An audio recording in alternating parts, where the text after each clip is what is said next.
Story number 1. The Wendigo in the Woods. It was the dead of winter in northern Michigan, and the snow had piled high, blanketing the small, secluded cabin where Jake and his friends had decided to spend the weekend. They were looking for an escape from their busy lives, hoping to find peace in the isolation of the forest. Little did they know, they were about to encounter something far darker than they ever expected. Jake, the group's leader, had rented the cabin, an old place that had been standing for decades. It was rustic, with creaky wooden floors and a stone fireplace, perfect for a getaway. The group spent the first day hiking through the snow, exploring the vast forest that surrounded them. The trees were stripped bare, their branches reaching into the sky like skeletal hands, casting long, eerie shadows over the snow-covered ground. That evening, as the sun dipped below the horizon, they gathered around the fire, sipping hot cocoa and telling stories. That's when the strange noises started. At first, it was just the wind howling through the trees, but then came something else. A low, guttural growl echoed through the woods, followed by the sound of heavy footsteps crunching in the snow. Jake dismissed it as a bear or another wild animal, but the others weren't so sure. The growl sounded too deep, too unnatural. Later that night, after they had gone to bed, Jake was woken by a loud thump against the side of the cabin. His heart raced as he grabbed his flashlight and peeked out the window. At first, he saw nothing, just the endless expanse of snow. But then he noticed something moving in the distance, something tall and gaunt, with a pale, almost sickly complexion. Its eyes glowed faintly in the darkness, yellow like the embers of a dying fire. Jake's breath caught in his throat. It wasn't a bear. It wasn't anything he'd ever seen before. Suddenly, there was a loud crash from outside. The door to the cabin shook violently, as though something was trying to break in. Jake ran to the others' rooms, shaking them awake. "We need to get out of here. Now." The group quickly gathered their things, their panic rising as the growls outside grew louder. Jake led them out into the snow, moving as quietly as possible. But the cold was unbearable, and the thick snow made it nearly impossible to move quickly. They had to find shelter, but they couldn't stop to rest. The creature was out there, hunting them. They made their way deeper into the woods, desperate to escape. Jake turned around for a moment and saw it, a tall, emaciated figure, standing upright on two legs, its body twisted in unnatural ways. Its skin was stretched tightly over its bones, and its mouth was wide open in a horrifying grin, revealing rows of sharp, jagged teeth. The Wendigo was real. Jake and his friends ran as fast as they could, but the creature was faster. It moved with terrifying speed, its elongated limbs carrying it effortlessly over the snow. As they pushed through the trees, Jake glanced over his shoulder one last time. The Wendigo's glowing eyes locked onto his, and he could feel the weight of its hunger in that gaze. In the distance, Jake thought he saw lights. A house, maybe a ranger station. With renewed hope, he urged his friends forward. But the Wendigo wasn't done with them yet. Suddenly, one of his friends, Mark, screamed out in pain. He had fallen behind, and now the Wendigo was upon him. The others stopped, frozen with terror, as they watched the creature tear into Mark, its claws raking through his flesh. Jake and the others didn't have time to mourn. They turned and ran, never looking back. When they finally reached the house, they pounded on the door, but there was no answer. They were alone, lost in the woods, and the Wendigo was still hunting them. It wasn't until they returned home, safe but forever scarred, that they realized the creature hadn't stopped following them. In the days that followed, they would hear the growls in the distance, see the faint glow of those yellow eyes staring at them from the edge of the forest. The Wendigo had marked them, and it would never stop hunting them. No one knew what happened to the others in the group, but Jake knew one thing for sure. Once the Wendigo sets its sights on you, you are never truly safe. The creature is always waiting, lurking in the shadows, ready to strike when you least expect it. Story number 2. The Wendigo's Call. It was supposed to be the perfect weekend getaway. A group of old friends, reunited after years of being apart, rented a cabin deep in the woods of northern Minnesota. They'd been planning this trip for months, eager to relive their college days of camping and adventure. As the car made its way down the snow-covered road, they couldn't help but feel a sense of excitement. The cabin was rustic, perched on the edge of a frozen lake, with nothing around them but dense forests and snow-covered trees. There was a kind of isolation that they all craved, far from the chaos of their daily lives. The first night was peaceful. They sat around the fire, laughing, reminiscing, and sharing stories. They'd even brought up some of the old legends they had heard in their youth, stories of creatures in the forest that no one ever dared to speak of. But as the night wore on, they began to joke about the Wendigo, a mythical creature of Native American folklore said to roam the northern forests. A spirit of starvation, a beast that would devour anyone who ventured too far from the beaten path. Little did they know that legend was about to become a nightmare. The second night, strange things began to happen. It started with small noises, scratching sounds at the windows, the soft thud of footsteps in the snow outside. But every time they investigated, they found nothing. The wind, they thought. Maybe a deer or a raccoon. But they couldn't shake the feeling that something was watching them. That night, one of the group, Tom, decided to take a late-night walk. He was the adventurous type, always the first to take on dares and challenge the unknown. He promised to return quickly, but as the minutes turned into hours, the others grew concerned. By the time they gathered the courage to go after him, the snow had started to fall heavily, and the woods were blanketed in an eerie silence. They followed his tracks in the snow, calling his name, but as they ventured deeper into the forest, the tracks began to disappear. That's when they heard the scream. A gut-wrenching sound, a mix of agony and terror. It came from deeper in the woods. They rushed towards it, their hearts pounding in their chests. When they finally found Tom, he was lying in the snow, barely conscious. His face was pale, his eyes wide with fear, and his body trembling uncontrollably. Before he could speak, they heard it. A low, growling sound, like the rumble of an earthquake. It echoed through the trees, coming from all directions. They turned to see a towering figure standing at the edge of the clearing. It was impossibly tall, its limbs long and skeletal, its skin stretched tight across its bones, as if it were starving. Its eyes, glowing yellow in the darkness, locked onto theirs with an unnatural hunger. And its mouth was filled with rows of jagged teeth, sharp as knives, ready to rip them apart. Without warning, the creature lunged, its long arms swiping at the group. It moved with terrifying speed, faster than anything human. One by one, the friends were struck down, torn apart by the Wendigo's claws. The last thing Jake saw before he fell unconscious was the creature's twisted face, inches from his own, its breath foul and cold. Jake woke up alone in the snow, the silence of the forest overwhelming.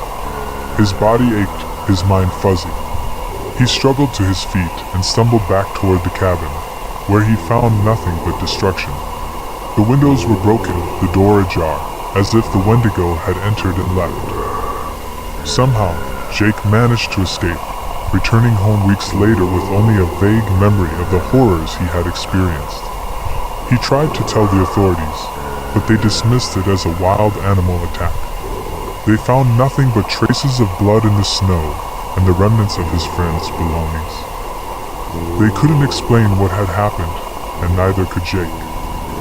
But Jake knew the truth. The Wendigo was real. It had been out there, in the woods, hunting them. He survived, but just barely. And he knew that it wasn't finished. The creature's hunger wasn't sated by the death of his friends. It would follow him, always lurking, always watching. He moved far away, to the city, hoping to outrun the nightmare. But deep in his heart, he knew it would never end. The Wendigo's call would always haunt him, waiting for the right moment to strike again.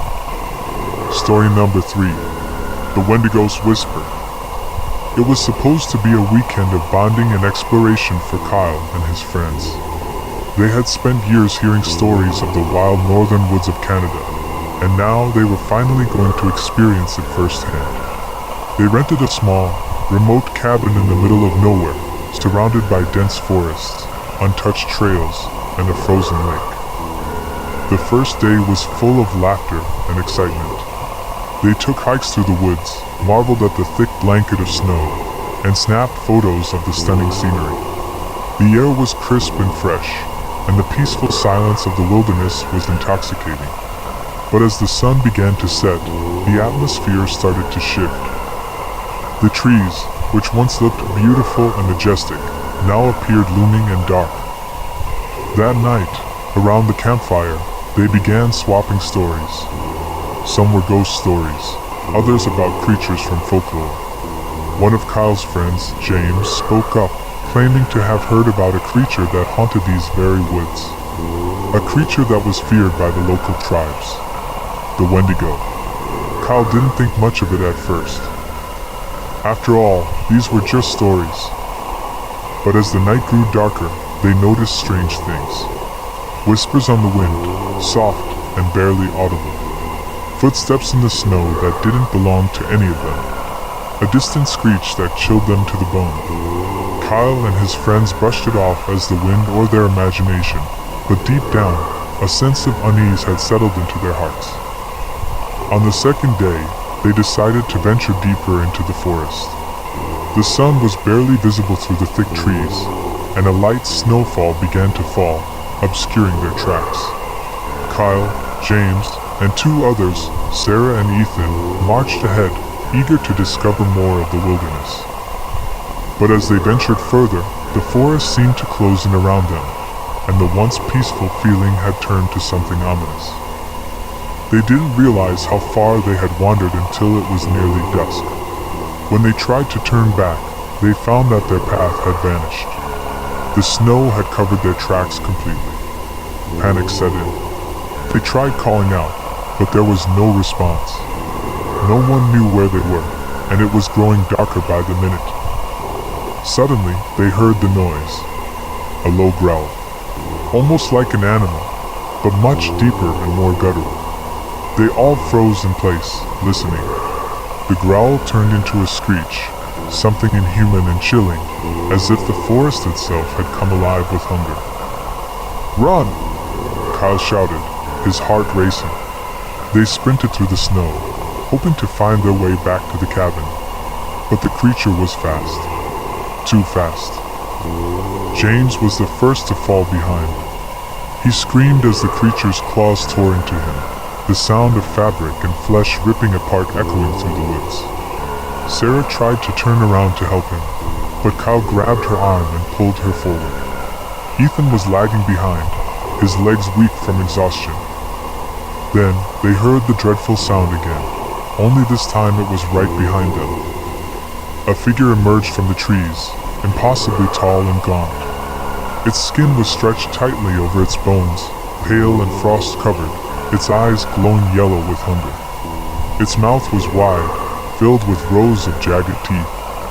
And its claws, they were like daggers, sharp and cruel. The Wendigo. Ethan didn't stand a chance. The creature lunged at him with terrifying speed, its claws raking through his chest as he fell to the ground. Kyle and Sarah didn't look back. They kept running, even when their legs were numb and their breath came in shallow gasps. They finally made it back to the cabin, but the creature was still close behind. They could hear its growls growing louder as it approached. Kyle slammed the door shut and bolted it. They huddled by the fire, trembling, too scared to move. But the Wendigo was patient. It circled the cabin, its heavy footsteps vibrating through the wood. Kyle and Sarah could hear its breathing, ragged and cold, as if it were savoring the fear in the air. In the dead of night, when they thought the creature had finally left, they heard it again. This time, it was inside. The door cracked open, as if it had never been locked at all. The last thing Kyle heard before the scream was the Wendigo's voice, a low, chilling whisper. "Hungry, so hungry." The next morning, search parties found the cabin, but there was no sign of Kyle or Sarah, only their belongings scattered in the snow outside. The authorities claimed they had probably run off into the woods, but no one ever found their bodies. Some say the Wendigo still stalks the forest, waiting for its next victims. Story number 4. The Wendigo's Call. In the heart of the dense forests of northern Michigan, a group of 4 friends set out for a weekend of camping and hiking. Matt, the organizer, had planned the trip for months, excited to get away from the hustle and bustle of everyday life. Along with him were his childhood friends, Ethan, Claire, and Sarah. They had been coming up to this remote part of the woods for something felt different this time, darker, colder, as if the forest itself was watching them. They arrived at the campsite on a Friday afternoon, the sky already starting to turn a dusky blue. The weather had been unseasonably chilly, and the ground was coated with frost despite it being early autumn. Matt laughed it off, convincing everyone it was just an early cold front.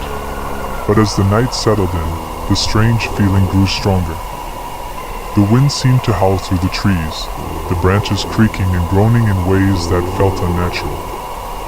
That night, around the campfire, Matt brought up the old stories of the Wendigo. A creature said to haunt these very woods, a spirit of hunger that would possess a person, turning them into a ravenous monster. Most of the group laughed it off, but Claire, who had a deep interest in the supernatural, grew uneasy. She remembered reading about the Wendigo, a being so powerful that it would never stop hunting, its hunger never satisfied. "Do you think it's real?" she asked, a nervous laugh escaping her. "Not a chance," Matt scoffed, throwing another log on the fire. But as the flames flickered and the shadows danced around them, something strange happened. They all heard a sound, a distant, low growl. At first, they thought it was a bear or some other wild animal, but then the growl turned into a spine-chilling scream, one that seemed to echo through the trees, deep and otherworldly. Ethan stood up, his face pale. "What the hell was that?" he asked, his voice trembling. "Probably just a fox or something," Matt said, trying to sound brave. "We're far from any towns. Wild animals are around here." But the others weren't convinced. The wind died down, leaving a haunting silence behind. The air grew cold, as if the temperature had dropped 10 degrees in an instant. Later that night, Sarah woke up to the sound of something moving outside their tent.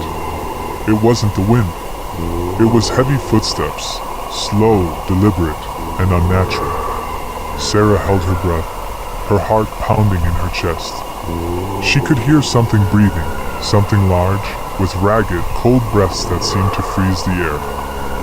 The creature was out there, lurking. Terrified, she woke Matt, and the group gathered together in the center of the camp, huddling close. They were no longer laughing.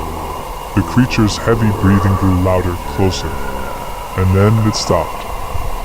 For a moment, there was nothing, only the sound of their anxious breaths and the creaking of the trees. But then, from the shadows of the woods, something appeared. A figure, tall and thin, impossibly tall. Its skin was stretched tight over bones, its eyes glowing a sickly yellow. Its mouth was wide, filled with jagged teeth, and its limbs were too long, too twisted. It was a Wendigo. The creature's deep growls sent a shiver down their spines as it took a step forward, its eyes locking onto them, filled with hunger. Matt grabbed a flashlight, but it barely seemed to faze the Wendigo. The creature didn't care about light. It only cared about feeding. "Run!" Matt shouted, but it was too late. The Wendigo was already upon them. Ethan was the first to fall. The creature's claws tore through his body with terrifying speed, and before anyone could react, he was gone, his screams swallowed by the creature's deep growl. Sarah screamed, but Claire grabbed her arm, pulling her away from the bloody scene. The three remaining friends ran, stumbling through the snow-covered forest, trying to outrun the monster. But the Wendigo was relentless. It followed them with terrifying ease, moving faster than anything they had ever seen. They tried to hide, ducking behind trees and rocks, but it found them every time. In a desperate attempt to save themselves, they split up, each running in different directions. Claire ran into the woods, hoping to lose the creature in the dense trees. Sarah, terrified and exhausted, took cover behind a large rock. But Matt, he never stopped running. He didn't even look back. But the Wendigo was too fast. It caught Sarah next. Her scream echoed through the woods as the creature dragged her into the darkness, her body ripped apart in a matter of seconds. Only Matt remained. Somehow, Matt managed to escape. He kept running until his legs gave out, falling to his knees in the snow. When he awoke, hours had passed. The Wendigo had stopped chasing him, but the forest was silent. There was no sound, only the weight of his own breathing. Matt stumbled to his feet, his mind numb with shock, and made his way back to the campsite. But when he returned, he found nothing. No tents, no fire, no sign of his friends. The Wendigo had taken them all. Story number 5. The Hunger of the Wendigo. It was late November when Ben and his three friends, Jake, Olivia, and Sarah, decided to take a road trip up north to the woods of Michigan. They had been planning the weekend getaway for months, hoping to enjoy the crisp autumn air, a bonfire, and maybe a little hiking. They were no strangers to nature, and the idea of camping in the secluded woods sounded like the perfect way to escape their busy lives. After hours of driving, they reached the remote campsite, far from civilization. The cold winds of late autumn were already sweeping through the trees, and the ground was beginning to frost over. Despite the chilly weather, they were excited to set up camp, eager to enjoy the isolation of the forest.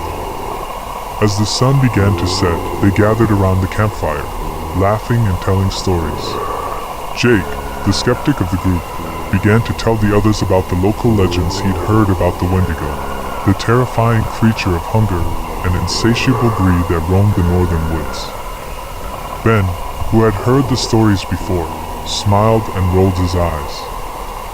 "Yeah, right," Ben scoffed. "It's just a myth. Don't let Jake freak you out with his ghost stories." But Olivia and Sarah weren't so sure. They had heard the stories too, and there was something in the air that night, something that felt wrong. The forest seemed quieter than it should have been, the wind colder. It was as if the woods were holding their breath. As night deepened, the wind picked up. It howled through the trees, making the shadows dance around them. Then, at the edge of their campfire's glow, they heard a rustling sound. It was soft at first, like an animal moving through the underbrush, but then it became louder. The sound of something much larger. "Did you hear that?" Sarah whispered, her voice trembling.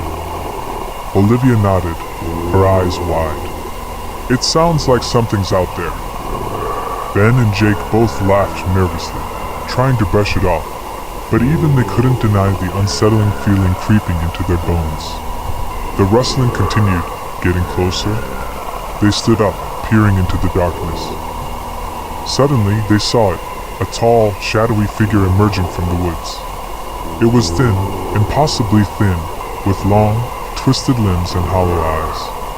Its face was gaunt, its skin stretched tight over its bones, as if it hadn't eaten in years. And then they saw its teeth, long, jagged, and sharp, glinting in the moonlight. It's the Wendigo," Olivia gasped, her voice barely above a whisper. The creature stood still for a moment, its eyes locked onto the group. Then, without warning, it moved, quickly, too quickly for any human to follow. The Wendigo was upon them. Panic erupted. Sarah screamed, but the Wendigo was already reaching for her, its long claws digging into her flesh. Ben grabbed her and tried to pull her away, but the creature was too strong. In seconds, it had torn Sarah apart, its hunger unrelenting. Jake, paralyzed by fear, didn't move fast enough. The Wendigo turned to him next, and in the blink of an eye, he was gone, swallowed whole by the creature's insatiable hunger. Ben and Olivia fled into the forest, their hearts pounding in their chests. The Wendigo followed, its growls echoing through the trees as it closed in on them. Ben tried to keep his footing, but the ground was slippery, the cold biting at his skin. He turned to check on Olivia, but she was gone, vanished into the darkness. Ben kept running, feeling the weight of his own exhaustion. He couldn't outrun the Wendigo, he knew that. He had seen it move, too fast, too powerful. Finally, after what felt like hours, Ben collapsed, his breath ragged and his body trembling from the cold. The Wendigo was still out there, hunting him, its hunger never satisfied. As he lay there in the snow, Ben's thoughts began to blur. Was this the end? Would he be the next to fall victim to the creature of hunger? Story number 6. The Curse of La Llorona. It was a warm summer night in the small town of El Paso, Texas, when a group of college friends, Jason, Mark, Emily, and Rachel, decided to take a weekend road trip. They had heard stories about the eerie legend of La Llorona, a terrifying figure in Mexican folklore, and they thought it would be fun to drive to a rural town near the border and explore the mystery for themselves. According to the legend, La Llorona was a woman who had been wronged by her unfaithful husband. Consumed by rage and heartbreak, she killed him in a violent, brutal way and became a vengeful spirit, wandering the forests and roads, punishing any man she encounters. Her appearance was chilling. Her long black hair covered her face, and her voice was said to be mesmerizing, drawing men to their doom. Jason, the adventurous one, was excited. "Come on, guys, it'll be fun," he said. "We'll visit the spot where the legend says La Llorona haunts, and get some great photos to show off when we get back."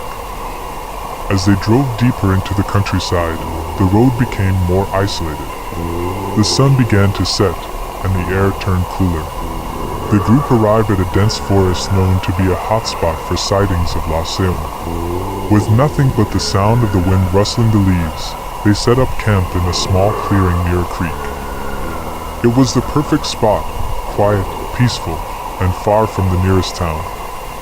As nightfall settled in, the group gathered around a campfire. Jason pulled out his phone and started reading the story of La Llorona aloud. "They say she was betrayed by her husband, and her grief turned to madness," Jason explained. "She began to kill any man who crossed her path, wearing a veil to hide her face. She would lure them in with her beauty, then reveal herself as a horrifying specter before ending their lives." Emily shivered. "That sounds terrifying," she said, laughing nervously. Mark, trying to be brave, teased her. "It's just a story. There's no way La Llorona is real." Suddenly, the air around them grew cold. The fire flickered as though a strong breeze had blown through, though the trees remained still. Rachel glanced nervously into the darkness. "Did you hear that?" she asked, her voice low and filled with apprehension. The others fell silent, listening intently. In the distance, they could hear the sound of footsteps crunching on the leaves. It wasn't the wind, it was a steady, deliberate pace. "Maybe it's an animal," Mark suggested, though his voice trembled slightly. But then they heard it, a soft, melodic voice, distant at first, but growing closer. Come closer, mi amor," the voice whispered, barely audible through the rustling trees. Jason and Mark exchanged uneasy glances. The voice was haunting, as though it beckoned them. It sounded like a woman, and there was something undeniably beautiful about it, but at the same time, terrifying. "Who's out there?" Jason called, trying to sound confident. "Show yourself." There was a brief pause, and then the figure emerged from the shadows. She was tall and slender, her black hair flowing down her back. Her face was mostly obscured by her hair, but her eyes, dark, cold, and empty, glared out from beneath the strands. "It's her," Emily whispered, fear gripping her heart. The woman stepped forward, her body moving in a way that was almost unnatural. "Come closer," she purred again, her voice like a siren's song. Rachel took a step back, her heart racing. "No! Get away from us!" But it was too late. La Llorona's eyes locked onto Jason, who, despite the overwhelming sense of dread, felt an irresistible pull toward her. Without thinking, he started walking toward her, his movements slow and heavy, as if his body was no longer his own. "Jason, don't!" Emily screamed, but he didn't hear her. The woman's veil lifted, revealing a twisted, disfigured face, pale and gaunt. Her mouth stretched into a horrifying grin, showing sharp, jagged teeth. Jason froze, terror flooding through his veins, but it was too late. With lightning speed, La Llorona lunged at him, sinking her teeth into his throat. He screamed, but the sound was quickly drowned out by the woman's growls. Emily, Mark, and Rachel could only watch in horror as Jason's body was drained of life by the Vengeful Spirit. They turned to flee, but La Llorona was faster. The ground seemed to shift beneath their feet, and they found themselves running in circles, unable to escape her grasp. One by one, they were taken. Story number 7. The Curse of La Llorona. It was late summer in the outskirts of a quiet Texan town, just on the edge of the border. The heat was unbearable, even for those accustomed to the sweltering desert sun. Still, a group of 5 friends decided to take a road trip deep into the Mexican countryside. They had all heard the stories of La Llorona, the ghostly woman who roamed the hills at night, known for her twisted, vengeful spirit. But they were skeptical, dismissing the tales as just folklore, nothing more than urban legends whispered by the locals. Jason, the de facto leader of the group, suggested they venture to the remote village of Santa Teresa, where La Llorona was said to haunt the nearby woods. "We'll go check it out," he said, grinning. "There's nothing to fear." Mark, the cautious one, hesitated. "I don't know, man. I've heard some pretty disturbing things about her. They say she's real. People have gone missing around here." Rachel laughed nervously. "You're just scared of a ghost story. It's just a legend. Let's just go have fun." The group reached the village late that evening. It was peaceful, almost unnaturally so. The streets were empty, the town eerily quiet. As they walked down the dusty road, a local woman stopped them. Her face was pale, and her eyes wide with worry. "You shouldn't go near the forest at night," she warned them, her voice trembling. "La Llorona still haunts these lands. She kills any man who crosses her path." "Don't worry, Senora. We're just here to look around," Jason reassured her with a smile. The woman frowned but didn't argue further. "Just be careful," she muttered, walking away. Ignoring her warnings, the friends set up camp in a clearing just outside the woods. The stars shone brightly in the sky, and the air was thick with the scent of pine and earth. They built a fire, shared stories, and drank beer, joking about how ridiculous the La Llorona story was. But as the night grew colder, an unsettling silence fell over the camp. It was Rachel who first noticed it, the faint sound of footsteps from the woods. At first, it was easy to dismiss. Maybe it was just an animal, or the wind playing tricks. But then, the footsteps grew closer, deliberate and slow. "Did you hear that?" she whispered, her eyes darting nervously toward the dark woods. Mark looked around, unease creeping into his voice. "It's probably just a wild animal." Jason stood up, trying to be brave.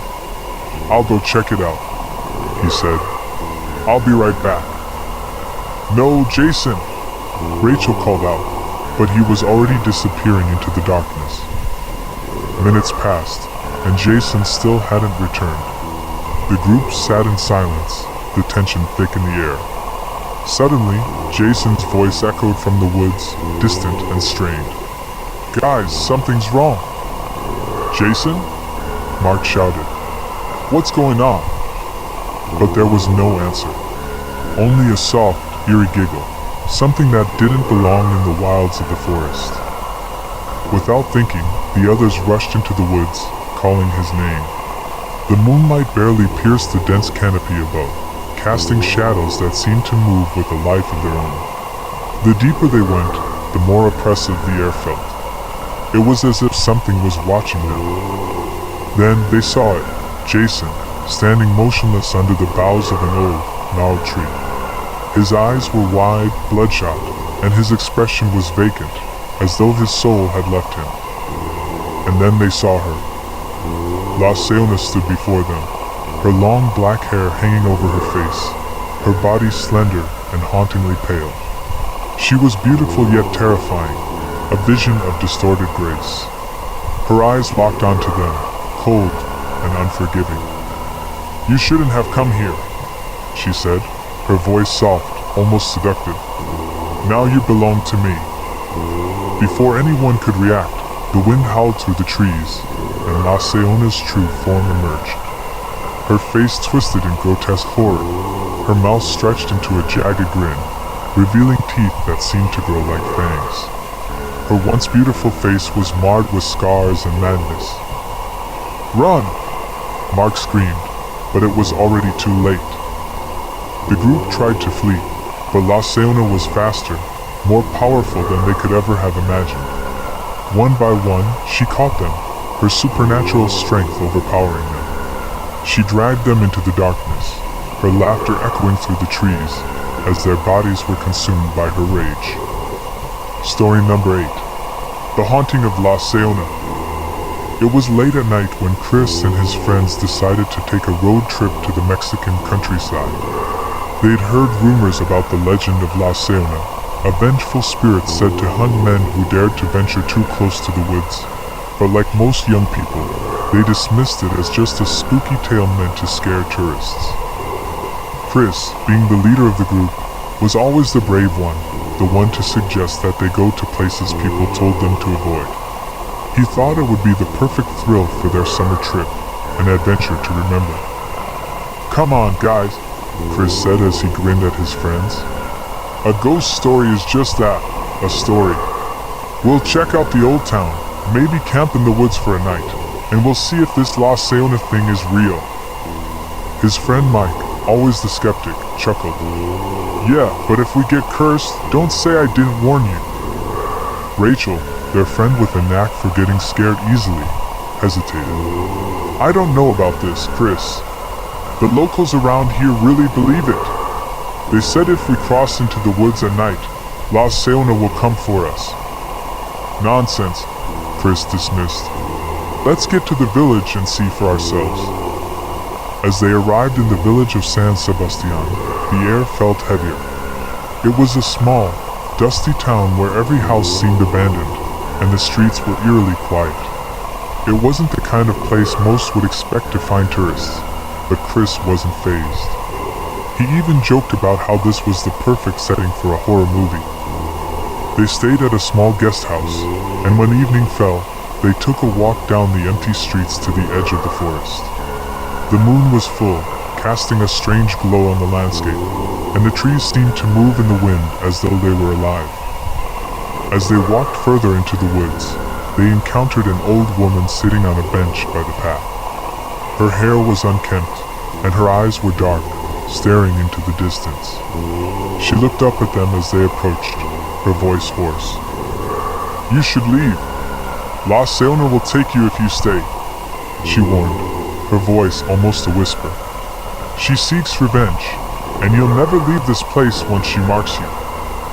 Rachel shuddered, pulling back slightly, but Chris waved off her concerns. "It's just a crazy old lady," he said with a nervous laugh, and they continued walking deeper into the woods. They soon found a campsite by a small creek. As they sat around a fire, the atmosphere grew thick with tension. The wind picked up, howling through the trees. Suddenly, a chill ran down Chris's spine. He looked around at his friends, noticing they were all uneasy. Something felt wrong. And then, in the distance, they heard it. A soft, eerie laugh, faint but unmistakable. It sent a wave of unease through them. "Who's messing around?" Mike asked, looking around nervously. "No one," Rachel said quietly. "It's coming from the woods." Before anyone could respond, a figure appeared in the shadows. A woman, tall and slender, with long dark hair that fell in tangled waves around her shoulders.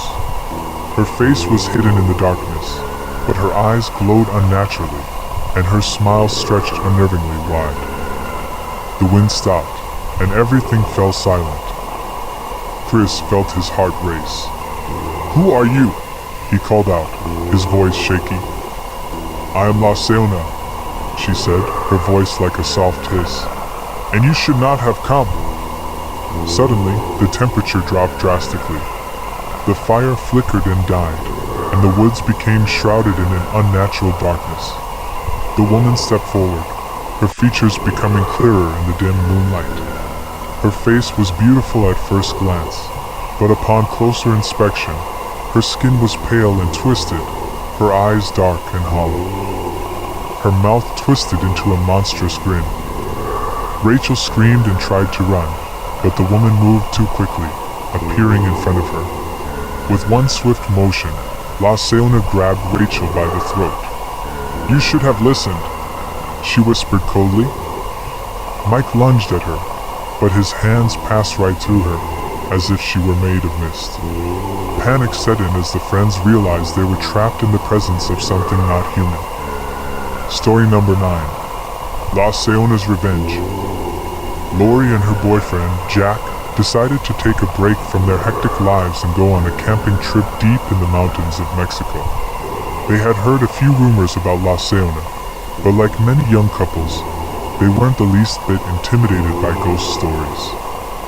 The first night of their trip, they set up camp near an old, abandoned cabin. As the sun set, the forest around them seemed to come alive with sounds, and the air grew thick with a strange energy. After making dinner, they sat around the campfire, roasting marshmallows and laughing, when an old man appeared on the path leading up to their campsite. "Be careful," the old man warned in a gravelly voice. "You're in La Llorona's territory.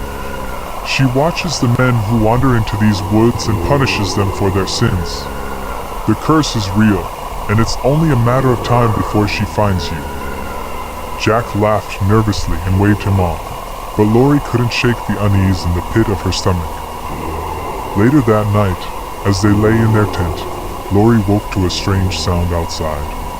It was a woman's voice, distant and eerie, calling out in pain. Jack was still asleep, so she tried to ignore it. But then, she heard the sound again, closer this time. The woman's voice grew louder, more desperate. Lori's heart pounded in her chest as she unzipped the tent and peeked outside. That's when she saw her, a tall, ghostly figure standing just beyond the tree line. Her long hair flowed like a river of darkness, and her eyes glowed with an unnatural light. "La Llorona," Lori whispered, her body frozen with fear. Without thinking, Lori grabbed Jack and shook him awake. "We need to leave now," she screamed. But as soon as Jack opened his eyes, La Llorona stepped forward. "You cannot escape your fate," she hissed. "You have crossed into my domain." Story number 10. The Vengeful Woman of the Forest. In the dense forests of southern Mexico, the air grows thick with stories of an evil spirit known as La Llorona. It's said that she prowls the woods at night, seeking out unfaithful men to punish, forever cursing them for their betrayal. For years, locals have whispered her name, warning travelers not to venture too deep into the wilds, for La Llorona's fury is unforgiving. One warm evening, in a small town just outside the forest, a young couple, Mia and Ethan, decided to go on a hiking trip. They were eager to escape the bustle of their everyday lives, ready for an adventure that would bring them closer together. They had heard a few rumors about La Llorona, but they didn't take them seriously, Ghost stories were just that, stories. After a few hours of trekking through the woods, they found an isolated spot by a crystal clear stream and decided to set up camp for the night. The trees whispered in the wind as the sun dipped below the horizon and the forest grew quiet. As they prepared their fire, Mia couldn't shake a feeling of unease that washed over her. She noticed strange marks on the trees around them, as if something, or someone, had scratched at the bark. Later that night, as the fire crackled, Mia and Ethan sat by the warmth of the flames, laughing and sharing stories. But their laughter stopped when they heard something, faint at first, then growing louder. A woman's voice, soft and chilling, echoed through the trees. "Where is he?" the voice whispered. "Where is the one who has broken his vows?" Mia felt a chill run down her spine. Ethan tried to dismiss it as the wind or some animal, but the voice came again, this time louder, more desperate. Suddenly, a figure emerged from the darkness. She was a woman, draped in a flowing white gown, with long hair that seemed to shimmer in the moonlight. Her eyes were cold, empty, and her expression twisted with rage. "You will pay for his sin," she hissed, her voice filled with malice. Mia and Ethan froze. La Llorona stood before them, a vengeful spirit come to claim her retribution. Story number 11. La Llorona's Curse.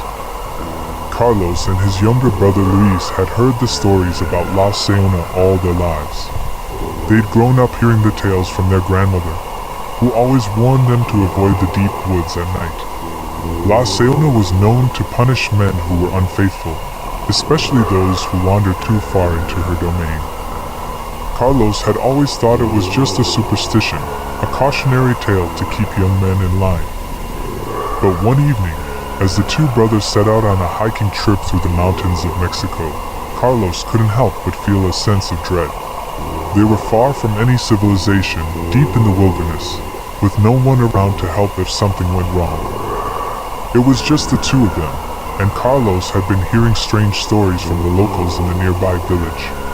The woods were thick with shadows, and a silence hung in the air, as if the forest itself were holding its breath. When they reached a small clearing to rest, Carlos suddenly felt a chill on the back of his neck. He glanced around, his heart pounding. He had never believed in ghosts, but the air felt heavy, as if something was watching them. That's when he saw it, a figure standing at the edge of the clearing. It was a woman, tall and pale, with dark hair that seemed to move like smoke in the wind. Her eyes glowed with an unnatural light, and her mouth twisted into a sinister grin. The brothers stood frozen in place as La Llorona stepped forward, her voice a soft, haunting whisper. "You are in my domain now," she said. "You must pay for your sins." Story number 12. The Weeping Woman's Curse. Jacksonville, Texas, a small town nestled near the edge of an expansive lake. The townsfolk have passed down a chilling tale for generations, the story of La Llorona, the Weeping Woman. They say her wails can be heard on moonless nights, as she roams the shores searching for her drowned children. Anyone who crosses her path risks being dragged into the water, never to be seen again. Jessica, a college student, didn't believe in ghost stories. She and her friends, Adam and Riley, were camping by the lake to celebrate the end of the semester. It was a perfect night, clear skies, warm breezes, and the calm ripple of water against the shore. They lit a campfire, laughing and telling stories, but as midnight approached, the mood began to shift. Riley, always the joker, decided to tell the legend of La Llorona. His voice grew somber as he recounted the tale of a grieving mother who, in a fit of madness, drowned her children in the lake and now wanders the earth, searching for them. "They say if you hear her crying, it's already too late," Riley added with a smirk. Jessica rolled her eyes. "It's just a story," she said. "Ghosts aren't real." But Adam wasn't so sure. He had grown up hearing about La Llorona from his grandmother, who always warned him never to go near the water after dark. As the fire burned low, the group decided to call it a night, retreating to their tents. Story number 13. The Cry on the Riverbank. In a quiet neighborhood in San Antonio, Texas, a narrow river winds through the outskirts of the town. Families often come to fish, picnic, or enjoy the cool breeze. But locals warn of a specific stretch near the old stone bridge, a place where few dare to go after sunset. It is said that La Llorona lingers there, mourning her lost children and seeking new souls to join her in her eternal grief. Ben and his sister Emily didn't believe in ghosts. They had spent countless afternoons by the river, skipping stones and exploring the nearby woods. On a dare from their friends, they decided to visit the bridge at night, armed with flashlights and a sense of adventure. As they crossed the bridge, the air grew colder, and an eerie silence settled over the area. The sound of the river faded, replaced by something else, a soft, heart-wrenching cry. Emily froze. "Did you hear that?" Ben nodded, his grip tightening on the flashlight. "It's probably just an animal." But deep down, they both knew it wasn't. They continued walking, their footsteps echoing on the stone. The sobbing grew louder, closer, until it seemed to be all around them. Then they saw her, a figure standing beneath the bridge, her white dress glowing in the darkness. Her face was obscured by her hair, but her sorrowful cries pierced the night. "Have you seen my children?" she whispered, her voice trembling with grief. Story number 1. The Mystery of the Abandoned Station. It was a particularly cold and quiet night when Rebecca Morgan and her younger brother, Ethan, decided to explore the old abandoned train station outside of Cold Creek. The rumors about the place were endless. They said that, years ago, the trains had stopped running after a terrible accident. Some claimed that the engineer was still around seeking revenge. Rebecca, holding a flashlight, said, "Ethan, are you sure you want to go in?" Her brother replied, with nerves in his voice, "Of course you do. It can't be as bad as they say." The doors to the station were rusty and an eerie creaking accompanied them as they pushed them open. Inside, everything was covered in dust and cobwebs. The flashlight beam revealed old benches, broken clocks, and an atmosphere that seemed frozen in time. Suddenly, a metallic sound echoed in the distance. Rebecca whispered, "Did you hear that?" Ethan nodded, his eyes darting around restlessly. "I think it's coming from the tracks." They both walked toward the main platform. The moon, pale and distant, filtered through the broken glass. The tracks, overgrown with weeds, seemed endless. At that moment, a faint whistling sound began to be heard. Rebecca murmured, "Is that a train?" Ethan looked at his sister in disbelief. "It's impossible. There haven't been trains here for decades." But the sound intensified. An echo of wheels on rails filled the air. They both turned toward the darkness. There it was. In the distance, a bright light, like that of a moving train, was moving rapidly toward them. Rebecca screamed, "Run, Ethan! Run!" But her feet seemed glued to the ground. As the ghost train sped past, the deafening whistle took away all the silence of the night. As the train disappeared, Rebecca and Ethan looked around. The platform was intact. However, something caught their attention. Right where they were standing, 2 old, dusty suitcases appeared out of nowhere. Rebecca, still shaking, opened one of them. Inside was a photograph. In it, a group of people smiled happily, but among them, Rebecca and Ethan also appeared. Ethan, his voice breaking, said, How is it possible? That photo is over 100 years old." Suddenly, a sharp thud made them turn around. When they turned around, the suitcases had disappeared. The air was filled with a frozen silence. that had accompanied them at the beginning. Without saying a word, the brothers ran out of the station and promised never to return. However, years later, when someone else explored the station, they found something disturbing. Two mummified bodies, hugging each other on one of the benches, with a broken lantern beside them. Who are they? Nobody knows. But some say that, at night, footsteps can still be heard on the platform, and a train that never arrives. Story number 2. The Breathing Forest. One gray morning, Emma Reed and her friend, Michael Hayes, decided to explore Blackwood Forest. This place was famous for the strange tales told by the townspeople. Some said that the forest literally breathed. Others swore that they heard voices even when they were alone. Michael, carrying a backpack full of supplies, asked, "Emma, are you sure you want to do this? The last time someone came here, they didn't come back." She, with a confident smile, replied, "Don't be a coward. It's just a forest." As they went deeper, they noticed how the air became thicker. The branches of the trees formed a kind of dome that blocked the sunlight. Emma commented, trying to sound nonchalant, "This is a little darker than I imagined." Michael looked around and said, "Listen, have you noticed there are no birds? Everything is too quiet." Emma nodded but said nothing. They continued walking until they found a clearing. In the center there was a huge stone with strange markings etched into its surface. Michael, uneasy, muttered, "This looks like an altar?" Emma, moving closer to get a better look, replied, "Maybe it's just something ancient. Something the villagers made up to scare people." At that moment, a low, gravelly sound filled the air. It sounded like breathing. Michael, stepping back, said, "Emma, did you hear that? Was it the wind?" Emma replied, in a strained voice, "I don't think it was the wind.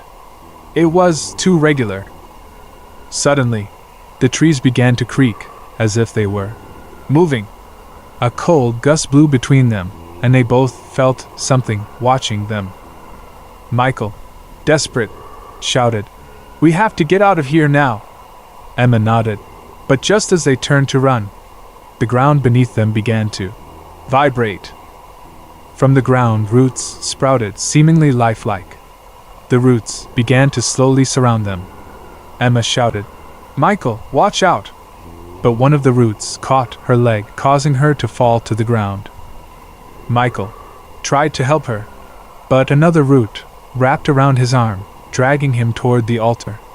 Emma, struggling to free herself, shouted, "This can't be happening! Help!" The sound of breathing grew louder. A dark shadow appeared between the trees, with an indescribable shape. It looked like a tree, but at the same time, it wasn't. As the creature approached the altar, its roots extended toward Emma and Michael. Both screamed at the top of their lungs, but the forest swallowed their voices. Weeks later, a group of hikers found their backpacks and some of their belongings strewn near the altar. However, in the clearing, a couple of new trees had grown, with branches that seemed to reach toward the sky. Some swore that if you got close enough, you could hear a faint heartbeat, as if the trees were alive. And the forest never stopped breathing. Story number 3. The Midnight Ghost Train. On a cold winter night, James Carter was waiting at the Hollow Creek train station. The clock read 11:45 p.m., and the platform was almost empty. Only a few lights flickered irregularly, casting long, wobbly shadows. James checked his ticket, muttering to himself, "Midnight? Why would anyone have a train at this hour?" An old man, sitting on a nearby bench, with an old blanket over his shoulders, stared at him and said, "Young man, do you know where that train goes?" James, surprised by the question, replied, "Yes, sir. It goes to Silver Lake. Why do you ask?" The old man shook his head slowly and whispered, "That train is not like the others. Be careful."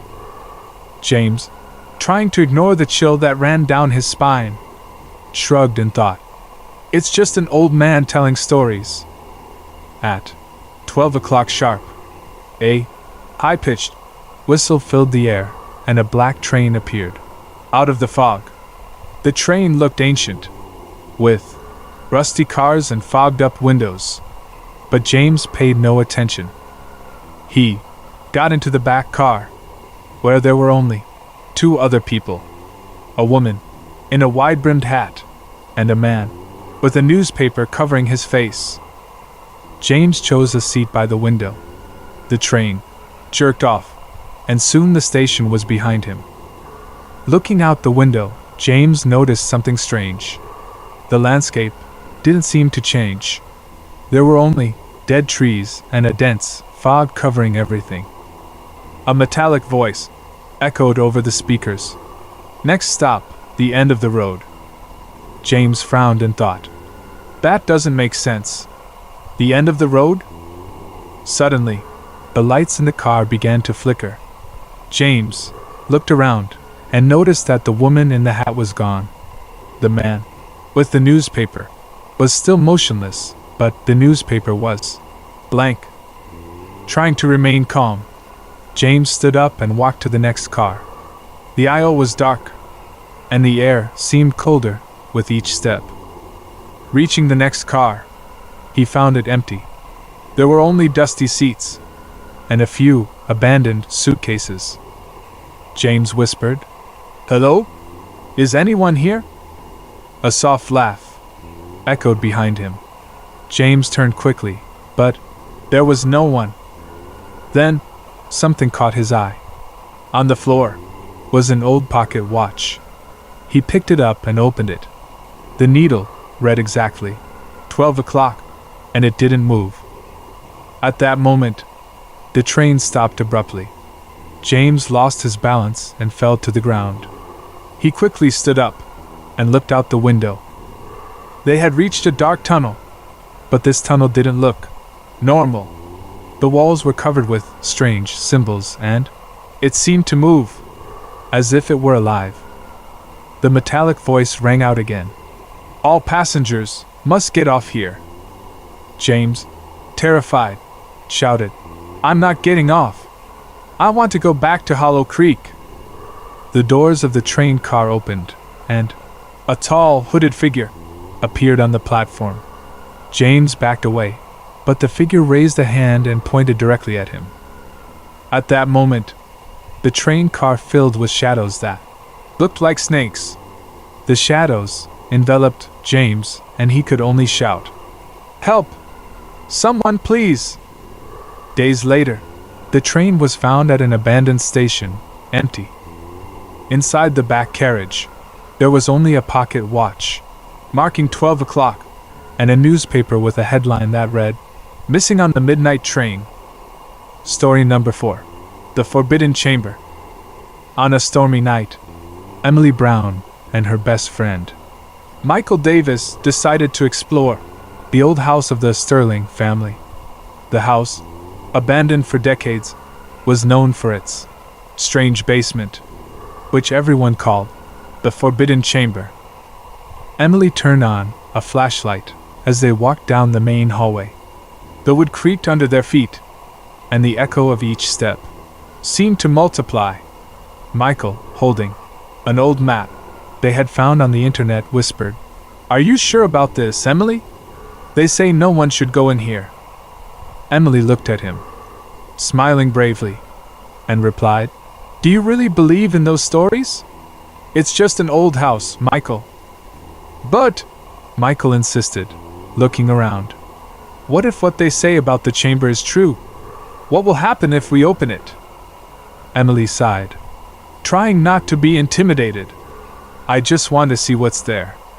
No one's been here in years." As they reached the end of the hallway, they found a heavy, dust-covered door. Michael pointed out. This must be the basement. With some effort, they managed to open the door. A chill ran through them both as a blast of icy air hit them. Michael asked, "Do you feel it? It's like something's waiting for us down there." Emily turned on her flashlight and walked down the steps, saying, "Come on, Michael. Don't be a coward." The basement was dark and narrow. The walls were covered in strange markings that looked like they were hand-engraved. Michael muttered, "What are these symbols? I've never seen anything like this before." At the back of the basement, there was a metal door with rusty chains. A plaque in the center read, "Do not open." Emily stopped and, with a shaky voice, asked, "Why would anyone put this here? What were they hiding?" Michael, with sweaty hands, replied, "Emily, maybe we should leave. I don't like this." But Emily had already made up her mind. Using a pair of pliers they had brought, she began to break the chains. Michael exclaimed, "Emily, don't do it!" The chains fell to the floor with a thud, and the door slowly opened. Inside, there was an empty room with a single object in the center, an old camera. Michael asked, "Just this? A camera? Is that all they were protecting?" Emily smiled, saying, "Maybe it's valuable. Let's take a closer look." When Emily touched the camera, the flashlight lights began to flicker. Michael yelled, "Emily, something's wrong!" Suddenly, blinding flash filled the room, and they both fell to the ground. Opening their eyes, they found themselves in a completely different place. They were in a dark room, surrounded by pictures hanging on the walls. The pictures showed people, but they all looked terrified. Emily pointed to a picture and whispered, "Michael, that's us." Michael walked over and saw that, indeed, one of the pictures showed him and Emily standing in the basement, but with expressions of horror they couldn't remember ever having. A macabre laugh filled the air, and a guttural voice said, "Thank you for freeing my camera. Now you'll be part of my collection." Suddenly, the camera on the floor began to float. One more flash filled the room, and Emily and Michael vanished. Days later, hikers found the house. In the basement, on a pedestal, was the camera.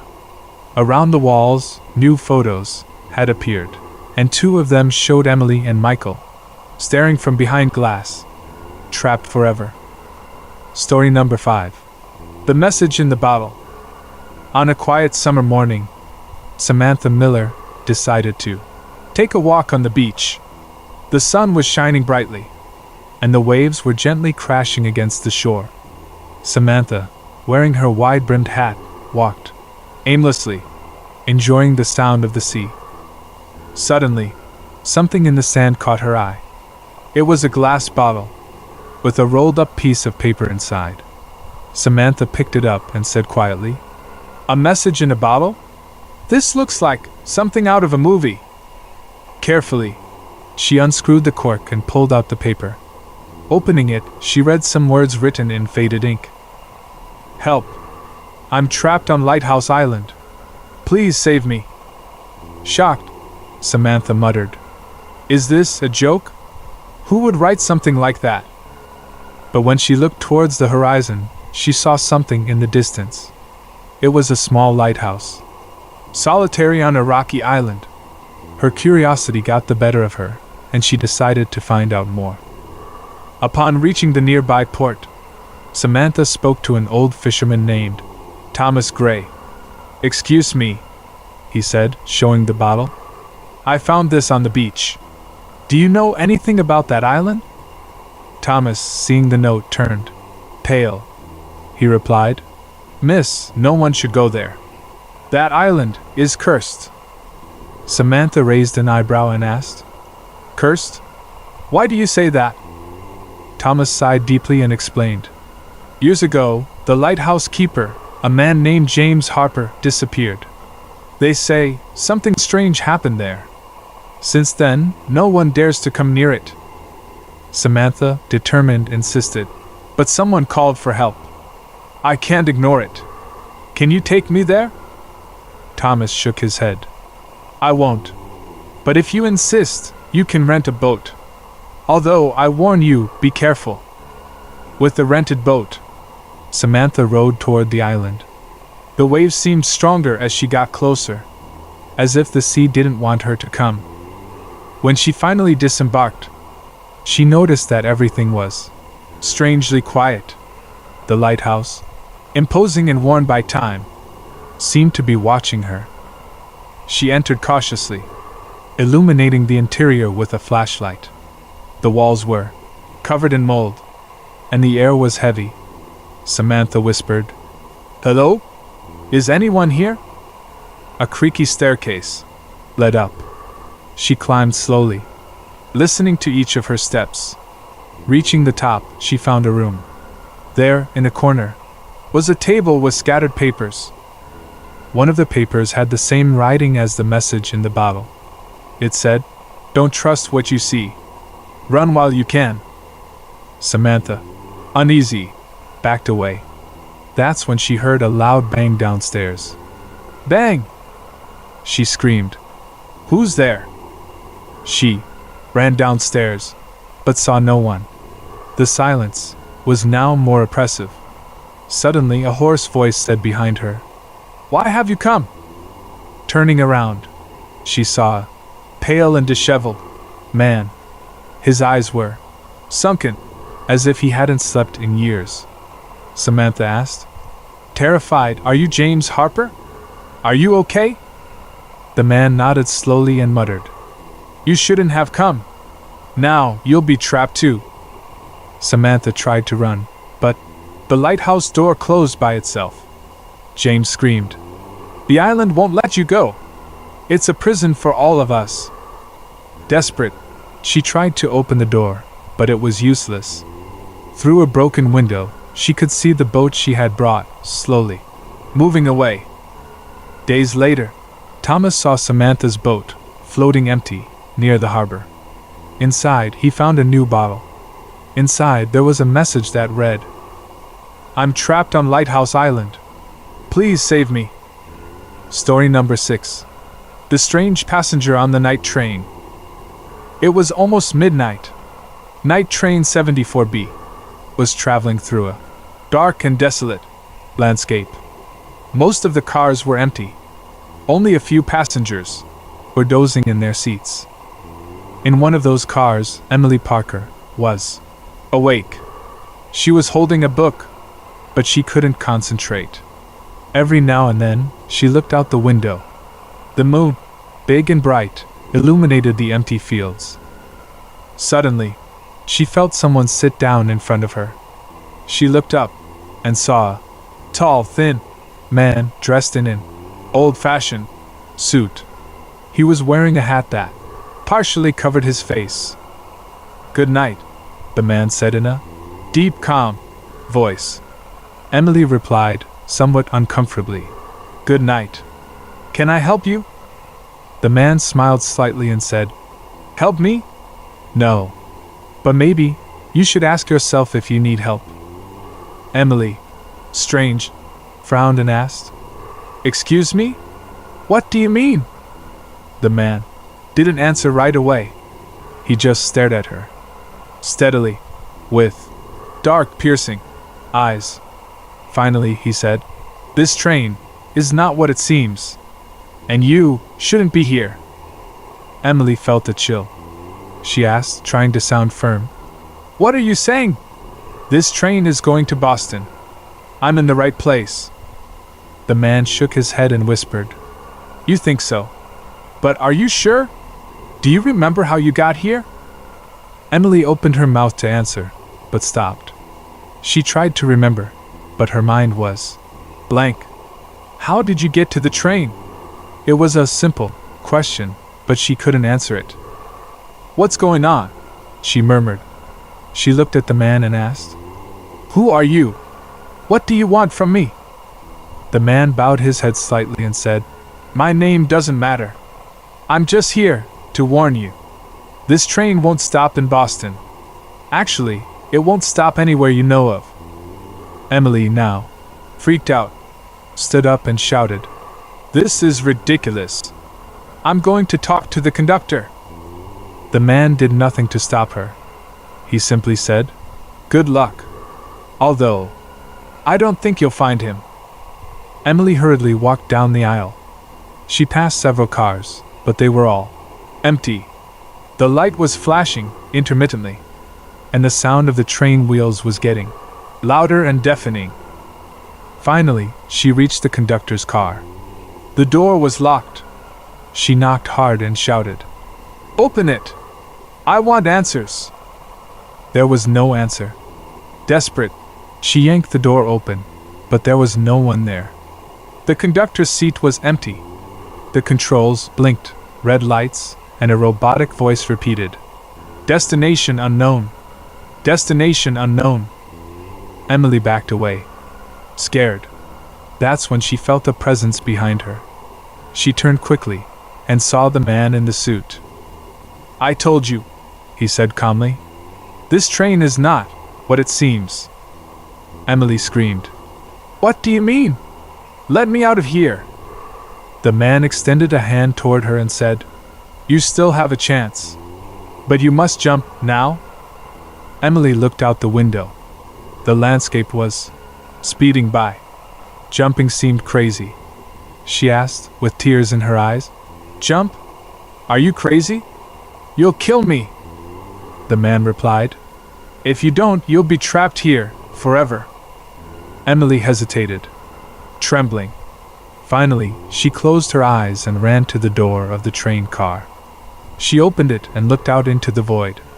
She jumped. The impact was strong. She felt everything around her fade away. When she opened her eyes, she was at a train station. It was daytime. The station was crowded, and no one seemed to notice her. Confusion. She looked around and saw a sign that read, "Boston Central Station." Emily breathed a sigh of relief. But when she looked toward the tracks, she saw the night train 74B slowly moving away. In one of the windows, the man in the suit was watching her. He smiled and raised a hand in farewell. Emily whispered, "Who was he, really?" She never knew. But from that day on, she avoided traveling at night. Something told her that if she got on that train again, she would never get another chance. Story number 7. The call she should never have answered. It was a rainy night.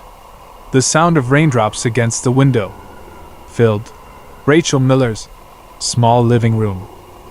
She was alone, reviewing some documents on her computer. The clock read 11:47 p.m., and everything seemed normal. But then, the phone rang. Rachel looked at the device with a frown. She asked quietly, "Who is calling at this hour?" She picked up the receiver. Her voice was firm, but something inside her felt uneasy. "Hello?" There was a brief silence, and then a raspy, male voice answered. "Rachel? Is that you?" Rachel froze. She asked, bewildered, "Who is it? How did you get this number?" The man replied, "That doesn't matter. Listen carefully, and don't hang up." "Excuse me?" Rachel said, now more alert. But before she could hang up, the man continued, "If you hang up, something very bad will happen." Rachel felt a chill run through her body. She asked, trying to sound calm, "What do you want? Is this some kind of joke?" The man replied, "No. This is not a joke. Look out the window." Rachel hesitated, but something in his tone compelled her to obey. She walked over to the window and slightly pulled back the curtain. The street was empty. "I don't see anything," she exclaimed, her heart racing. The voice on the phone answered, with an ominous tone, "Don't you see it? It's right in front of your house." Rachel looked again, more closely. That was when she saw it. A dark figure, standing under the streetlight. wearing a rain-soaked trench coat. "Who is it?" she whispered, terrified.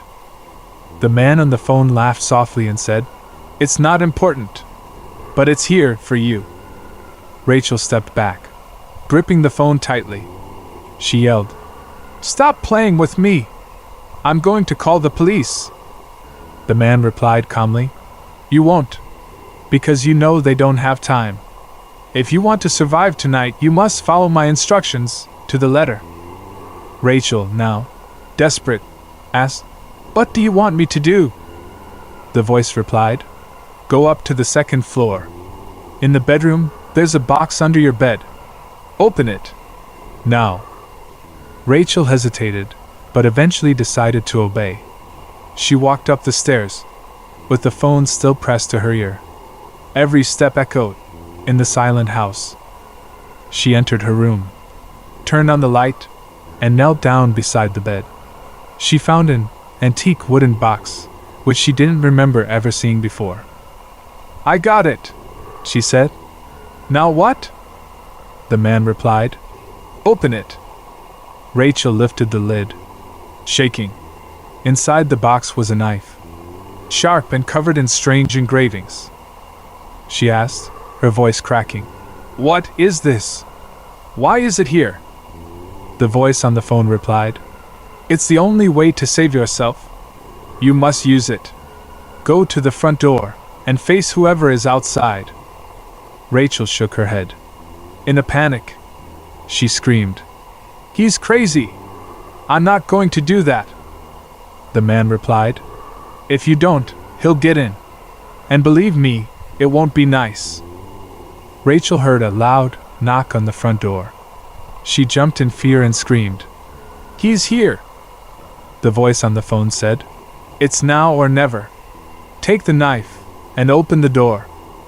Rachel, with tears in her eyes, grabbed the knife and walked down the stairs. Each step seemed heavier than the last. She reached the door. She asked, whispering, "What if I don't?" The voice replied, "You won't know, because you won't live to tell the tale." With shaking hands, Rachel turned the knob and opened the door. But there was no one outside. She said, in disbelief, "There's no one here. Is he playing with me?"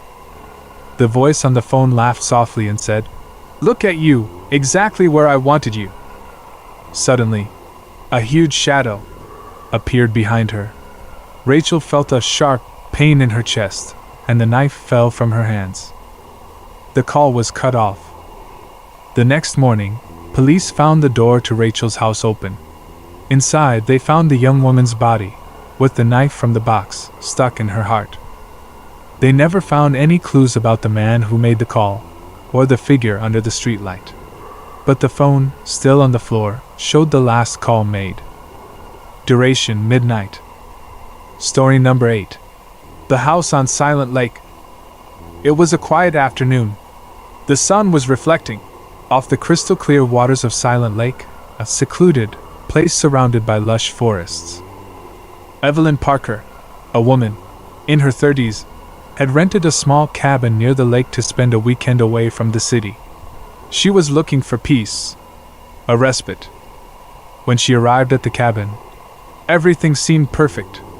The wood creaked slightly under her feet, and the smell of fresh pine filled the air. She put down her things, made herself some tea, and went out onto the porch to admire the scenery. Suddenly, a faint noise caught her attention. Evelyn asked, turning her head toward the trees, "Is anyone there?" The forest remained silent. She decided to ignore it. After all, it was a remote place. It could have been an animal. As night fell, Evelyn lit the fireplace. The cabin filled with a warm glow. She pulled out a book and began to read, but again, a sound. This time, louder. Evelyn looked up and asked, quietly, "What was that?" She stood up and walked to the window. She looked out into the woods, but saw nothing. However, she couldn't help but notice something strange. The lake was completely still. Not a single wave, not a single moving reflection. she said, trying to calm down. It's just my imagination. But then, there was a knock on the door. The knock echoed through the cabin, and Evelyn stepped back, her heart beating rapidly. She asked, trying to sound firm, "Who's there?" Silence. Evelyn repeated, louder now, "Who's there?" When she got no response, she decided to slowly approach. She looked through the peephole and saw no one. She opened the door. She looked around and said, confused, "No one's there. This is weird." She closed the door and went back to the chair, but she couldn't concentrate on the book anymore. Something in the air felt wrong. Hours passed, and as Evelyn tried to sleep, she heard something that made her freeze. A whisper. "Evelyn," said a voice, barely audible. She sat up suddenly and asked, in fear, "Who's there?" The voice answered, "From outside, come to the lake." Evelyn stood up, almost without realizing it. Something in that voice seemed to hypnotize her. She grabbed a flashlight and went out onto the porch. The night was dark. The air was cold. She walked toward the lake, following the sound of the voice, which repeated, "Come closer." When she reached the shore, she illuminated the water. The lake was still, but then a face appeared beneath the surface. It was pale, with empty eyes and a crooked smile.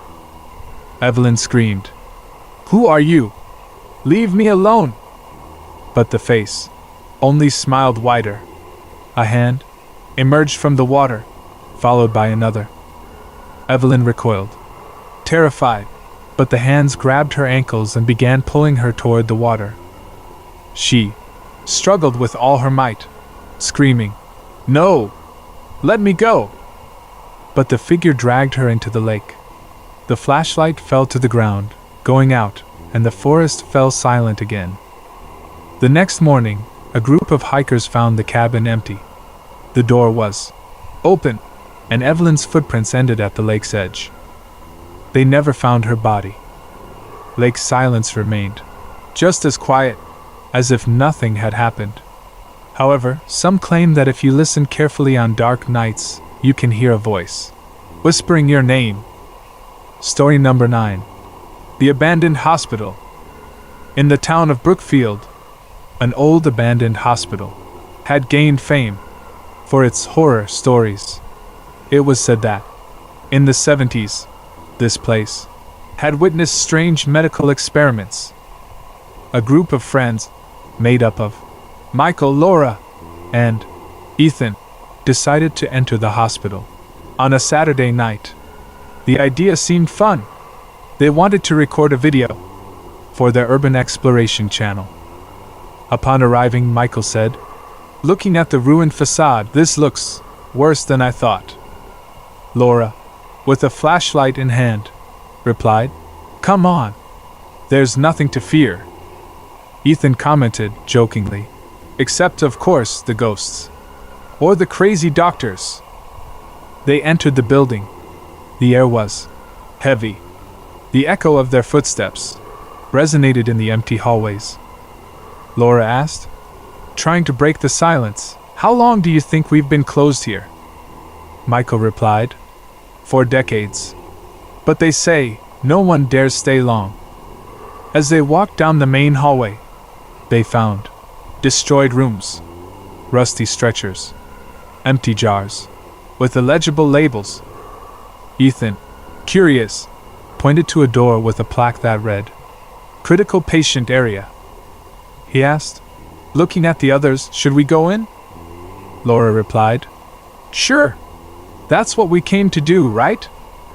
Opening the door, they found a room full of metal beds. In one corner, a rag doll rested on a chair. Michael commented, "This looks like something out of a horror movie." Suddenly, a noise made everyone quiet. Laura asked, quietly, "Did you hear that?" Ethan replied, "Yes. But where is it coming from?" They looked around, but they saw nothing.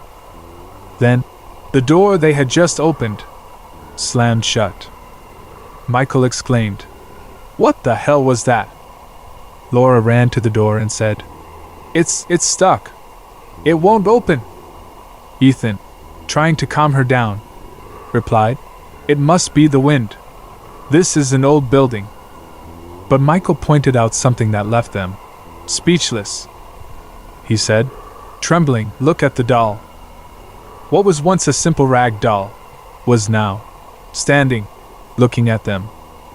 Laura asked, with a broken voice, How did that happen?" Ethan backed away, while muttering, "This isn't normal. We have to get out of here." Suddenly, a heart-rending scream filled the room. It was a voice that repeated, "Get out, now!" The lights started flickering. The beds were moving by themselves. Michael screamed, "Run!" The three of them ran to the door, trying desperately to open it. Finally, they made it out, into the hallway. But when they thought they were safe, a group of shadows appeared at the end of the hallway. Laura asked, almost out of breath, What is that?" Michael replied, "I don't know, but I'm not going to wait to find out." They started running, but the further they went, the darker the hallway became. Ethan tripped and fell to the ground. Laura screamed, "Ethan, get up!" But before he could get up, one of the shadows dragged him into the darkness. Michael and Laura ran out of the building, breathing heavily. But when they looked back, the hospital seemed untouched, as if no one had entered. The next day, police found the camera of the young man in the critical patient area. There was no trace of Ethan, but in the recordings, one could hear, at the end, a chilling voice saying, "No one gets out without paying the price." Story number 10. The Man in the Cabin. Deep in the woods, far from civilization, there was an old cabin, shrouded in mystery. People from the nearby town avoided the place, saying that anyone who went in there never came back. One night, 3 hikers, Jake, Amanda, and Chris, decided to camp in the area. The woods were dense, and the air was thick with moisture. As they set up their tent, Amanda pointed to something in the trees. She said, confused, "Look, there seems to be a light, way off there." Jake replied, "A light? That doesn't make sense. We're in the middle of nowhere." Chris added, "Curious, maybe it's a cabin, or someone else camping." Amanda asked, "Do you think we should go check it out?" Jake replied, "I don't know, but it might be interesting." Chris, excited, said, "Sure. What's the worst that could happen?" They grabbed their flashlights and began walking toward the light. As they got closer, the forest seemed to get quieter. The sound of crickets disappeared completely. Amanda commented, "Looking around, this is weird. It's too quiet." Jake replied, "Maybe it's just our imagination." Chris joked, "Or maybe crickets are scared too." Eventually, they came to a small cabin with the windows lit by a dim yellow light. The door was ajar. Amanda asked, "Nervous, should we knock?" Jake replied, "Why not? Maybe someone needs help." Jake reached up and gently knocked on the door. It opened a little further, revealing a dark interior. Chris, trying to lighten the mood, said, "Well, it looks like no one's home. Shall we go in?" Amanda replied, "I'm not sure. This doesn't sound good to me." Jake took the first step inside. The cabin smelled like damp and rotting wood. In the center of the room was a table with 3 chairs. On the table, a candle burned calmly. Amanda commented, "This is too strange. Why would there be a candle lit?" Chris pointed to a photograph on the wall. He asked, "Who is that man?" In the picture, a grim-looking man watched them from the frame. He was wearing a wide-brimmed hat and a black coat. Jake said, "He must be the owner of this cabin. But where is he now?" Suddenly, a creaking sound was heard upstairs. Amanda asked, in a shaky voice. "Did anyone else hear that?" Chris replied, "Yes. It sounds like someone is upstairs." Jake suggested, "Maybe we should leave." But before they could move, the front door slammed shut. Amanda screamed, "What was that?" Chris tried to open the door but said, "It's stuck. It won't open." Suddenly, slow footsteps began to be heard. On the stairs, Amanda muttered, "Someone's coming." A man appeared in the shadows. It was the same one in the photo. He was wearing the wide-brimmed hat and a disturbing smile. He said, in a hoarse voice, "Who gave you permission to come in?" Jake responded, trying to sound calm, "Sir, we didn't want to disturb. We just saw the light." The man laughed, chillingly, and said, "The light always brings the curious. But no one leaves here." Suddenly, the candles went out and the cabin went completely dark. There were screams and the sound of furniture being dragged. The next morning, the townspeople found the cabin, but when they entered they found only the empty table and 3 chairs lying on the floor. In one corner, there was a new photograph on the wall. It showed Jake, Amanda, and Chris standing next to the man with the hat. Their faces had an expression of pure terror. Story number 11. The Traveler on the Night Train. It was a dark, cold night. As Samuel boarded the night train heading to his destination, the air felt heavy, and the sound of the wheels hitting the tracks created an eerie rhythm. Why was the train so empty? Samuel wondered as he searched for his seat. He looked around and saw only a few scattered shadows. Maybe the bad weather had made them cancel some trips? He mused out loud. He sat by the window, watching the darkness swallow the landscape. The sky was cloudy and the stars barely shone, as if the forest itself was determined to keep its secrets safe. Suddenly, a shadow moved in the train aisle. Samuel blinked and leaned forward to get a better look. "Hello?" he murmured, hardly daring to speak. There was no response. Samuel felt a sudden chill. Maybe he was a train worker? He wondered. Just then, the man appeared. He was wearing an old, somewhat worn hat and a dark coat that seemed to absorb the little light there was in the car. Samuel noticed that the man had an eerie presence. "Excuse me, can you help me with something?" Samuel asked nervously.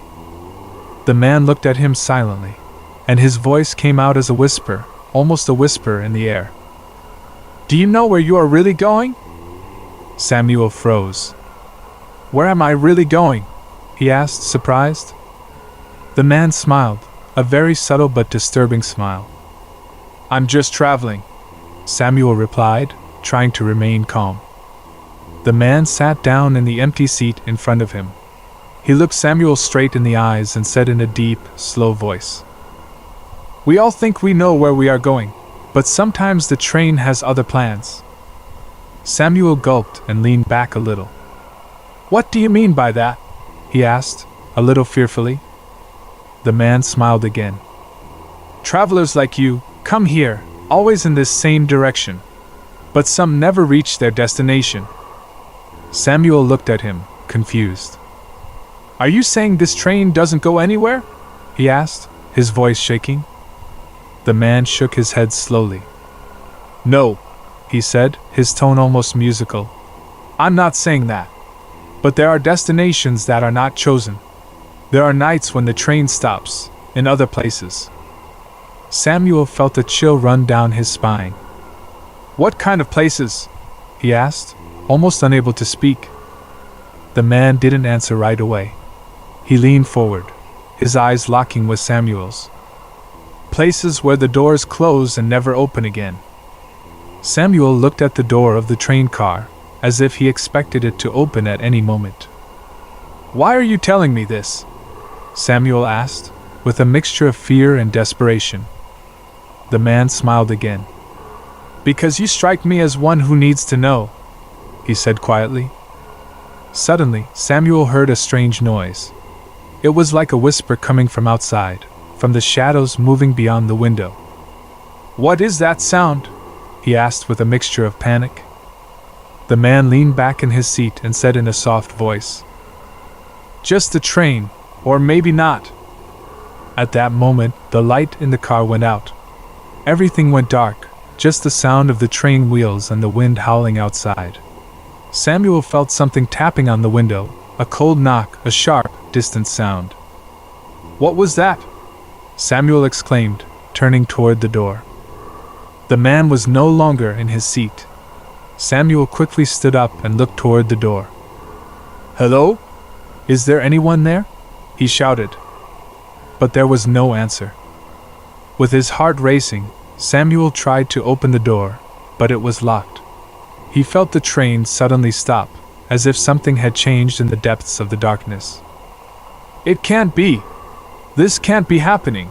he muttered as he tried to open the door harder. Suddenly, a shadow passed quickly through the hallway. Samuel turned around, fearful, and saw something moving in the reflection of the window. He couldn't help himself. He closed his eyes and leaned forward, until a sharp sound brought him out of his lethargy, the squeal of brakes and the whisper of wheels. When Samuel opened his eyes again, he was alone. The train had continued on its way, and the light came back on in the carriage. The man had disappeared.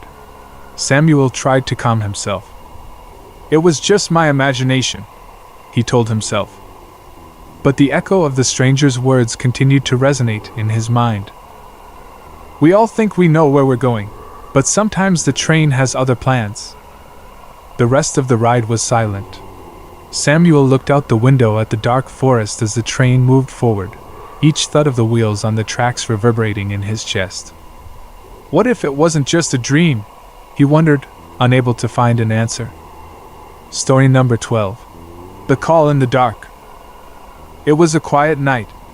As Laura finished dinner and headed to the couch to watch a movie, the wind rustled the leaves outside, and the house felt warm and safe. "Why does it always feel so quiet after dinner?" she thought as she turned on the television. Suddenly, the ringing of the phone broke the silence. "Huh! Who could it be at this hour?" Laura murmured, startled. She quickly stood up and went to the phone on the kitchen table. "Hello?" she answered in a somewhat fearful voice. There was no answer at first. Just a heavy silence that made her skin crawl. "Hello? Is anyone there?" she asked again, louder. Suddenly a soft, very close voice answered. "Laura." Laura took a step back. "Who is it? Why are you calling me that?" she asked with a knot in her stomach. The voice continued, almost like a whisper, but with a clarity that chilled her blood. "Laura, look around you." Laura looked at the empty space in the kitchen. Her heart began to beat faster. "What are you talking about?" she asked, trying to stay calm. "Doesn't it seem strange to you that you're alone? Have you really always been alone?" the voice continued, with a deep, slow tone.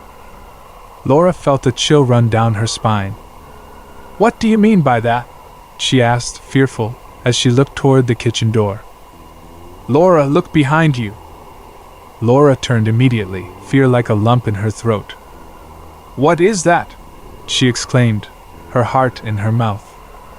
There was nothing, just the darkness of the living room and the shadows of the furniture. But she felt something. A presence she couldn't identify. Calm down, she told herself. "It's just my mind." But the voice came again, this time closer. "Laura, open the door." Laura felt the blood leave her body.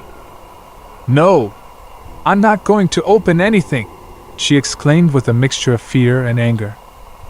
"Laura, just open it. You'll see what's outside." Laura froze. Her mind wouldn't respond.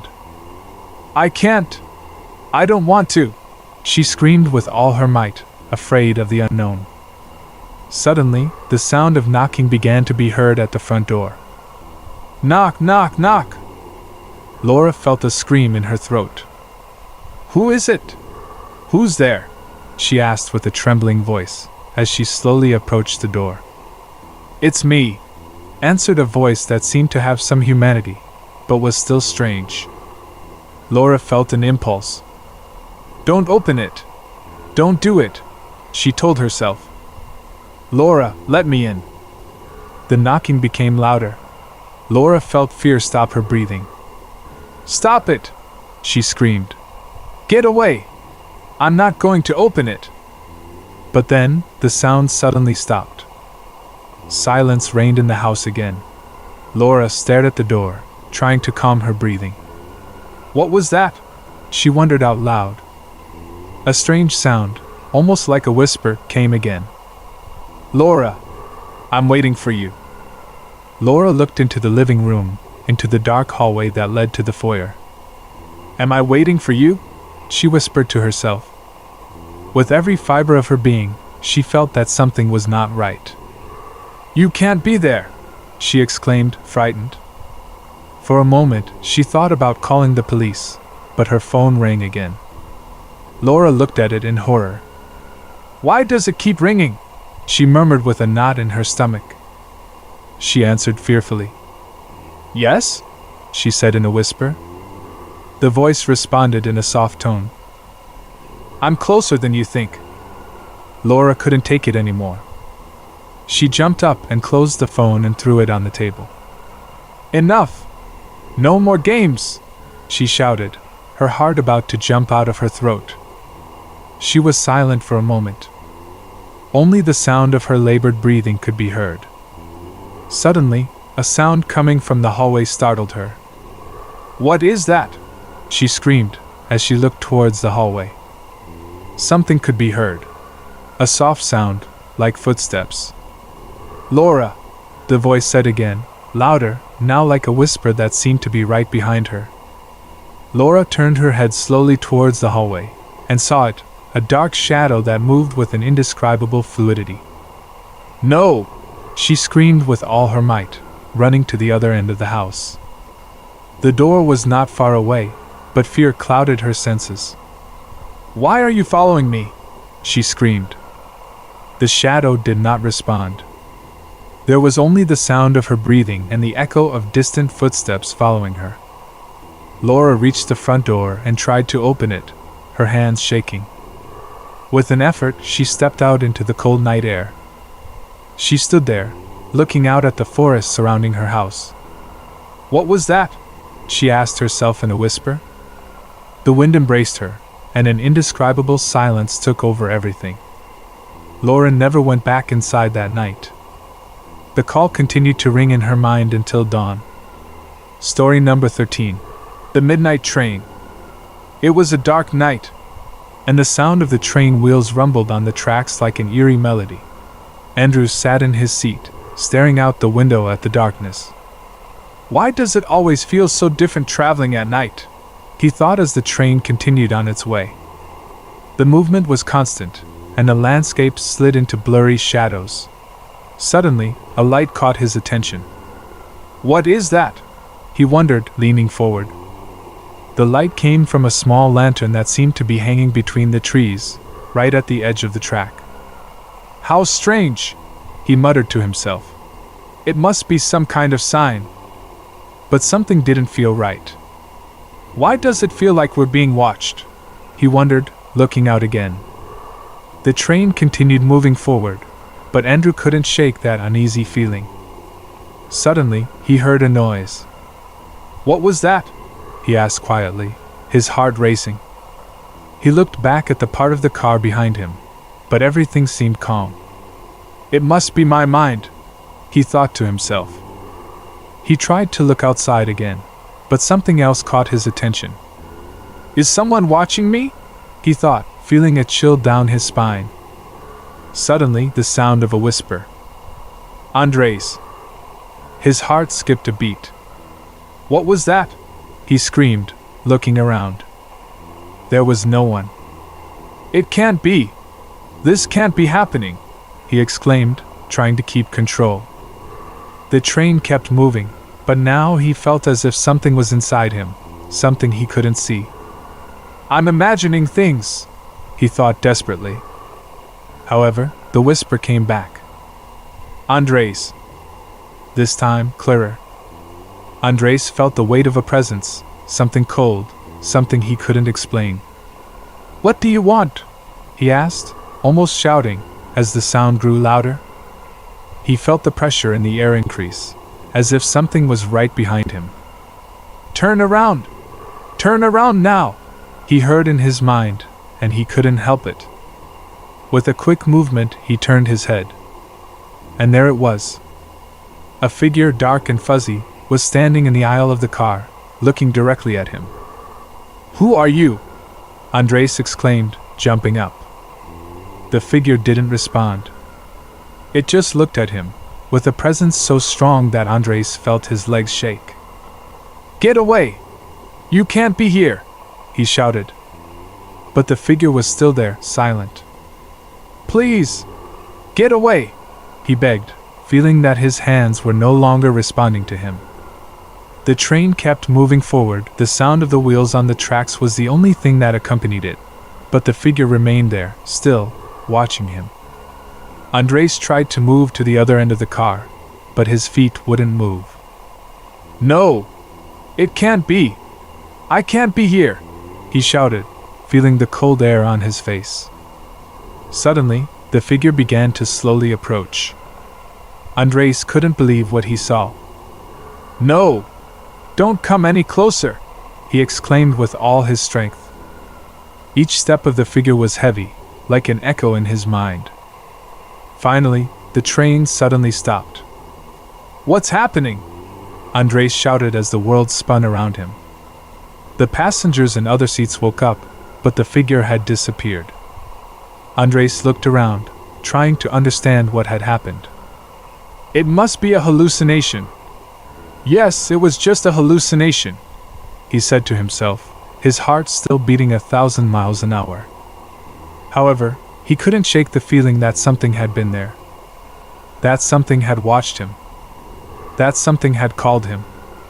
The train continued on its way. But Andres never looked outside again. Story number 14. The Call in the Dark.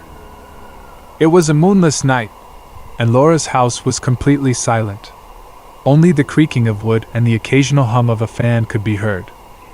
What a long day, she thought as she prepared for bed. She washed her face, brushed her teeth, and turned off the lights. Everything is in order, she muttered to herself. But just as she lay down, her phone began to ring. Huh? She wondered, her eyes half closed. She looked at the phone. Who could it be at this hour?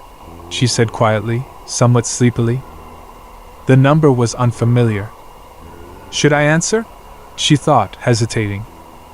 The phone rang insistently. Okay. We'll answer it once and for all, she exclaimed, trying to dissolve her curiosity. She answered the phone. Hello? She asked in a tired voice. Silence. Hello? Is anyone there? She asked again, with a little more energy. It was then that she heard a voice, soft, but very clear. Laura, the voice whispered. Her heart stopped. What? She exclaimed, startled, almost dropping the phone. The voice continued. Laura, let me in, it said in an eerie tone. Laura felt a chill run through her entire body. What are you saying? She screamed, her heart now beating at full speed. Let me in, Laura, the voice continued. Laura tried to remain calm, but her hands were shaking. This must be a joke. A mistake. I'm calling the police if you keep doing this, she exclaimed, her voice almost shaking. There was a pause. The police? Do you really want the police involved in this, Laura? The voice asked, now almost playful in tone. Laura felt her blood freeze in her veins. No! No, please! Get away from me! She screamed, almost ready to hang up the phone. Before she could do so, she heard a knock.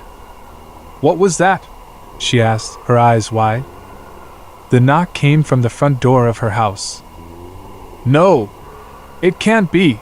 she exclaimed, jumping out of bed. She began to hear more noises. Knocks. Footsteps. "No, no, no! This can't be happening," she said, her heart about to jump out of her throat. She headed for the door, fearful, with the phone still glued to her ear. "Hello? Are you there?" she asked, fearful. But she heard nothing more. Only the sound of her breathing and the thumping of her heart. By the light of a lamp, she approached the front door. "Who's there?" she asked firmly, though her legs were shaking. She got no answer. Suddenly, she heard another sound, this time coming from the garden. "What's that?" she muttered to herself, her stomach in her throat. She walked over to the window, afraid to look. With one glance, her eyes froze. There, in the darkness, a figure stared at her. A tall figure, with an indistinct face, almost like a shadow. Oh my God!" she cried, backing away with the phone in her hand. She couldn't believe what she saw. "Please don't come closer! Don't do anything to me!" she pleaded, tears beginning to form in her eyes. The figure didn't move. She just stood there, staring at her, until she heard another, even louder knock on the front door. No, no, no! Please, go away!" she screamed with all her might, while hugging herself. But it was too late. She felt the pressure on the doorknob. "No, it can't be!" she exclaimed, her heart racing. The sound of the door giving way began to be heard, and Lauren knew she couldn't escape. "Please! Someone help me!" she begged desperately. The last sound she heard was the creaking of the door opening, followed by a whisper in her ear. "I warned you!" And everything fell silent. Story number 15. The Night Visitor.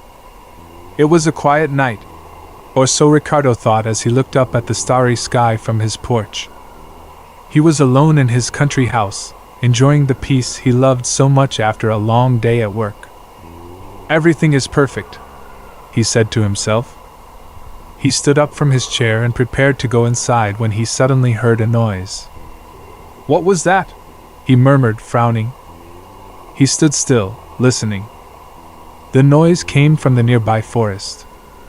"It must be an animal," he said to himself to reassure himself. However, the noise persisted. But what kind of animal would make that sound? He thought, now a little uneasy. It was then that he heard a voice. "Hello?" Ricardo asked out loud, trying to sound confident. He got no response. "Is anyone there?"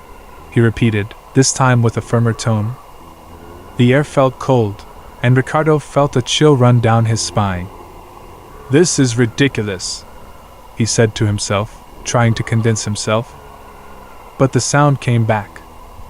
A whisper. "Come," said a soft, almost imperceptible voice. Ricardo froze. "What did you say?" he asked, his heart beating at full speed.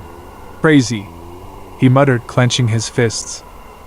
He started walking towards the door of his house, determined to enter. However, something stopped him. A louder noise, now coming from the garden.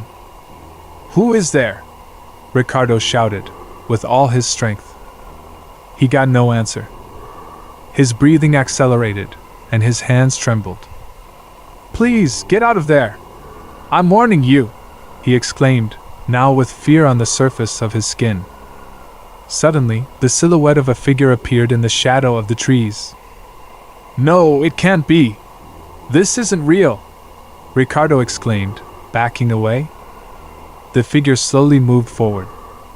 Ricardo couldn't see its face, but he felt an oppressive presence. "What do you want from me?" he asked in a trembling voice. The figure stopped.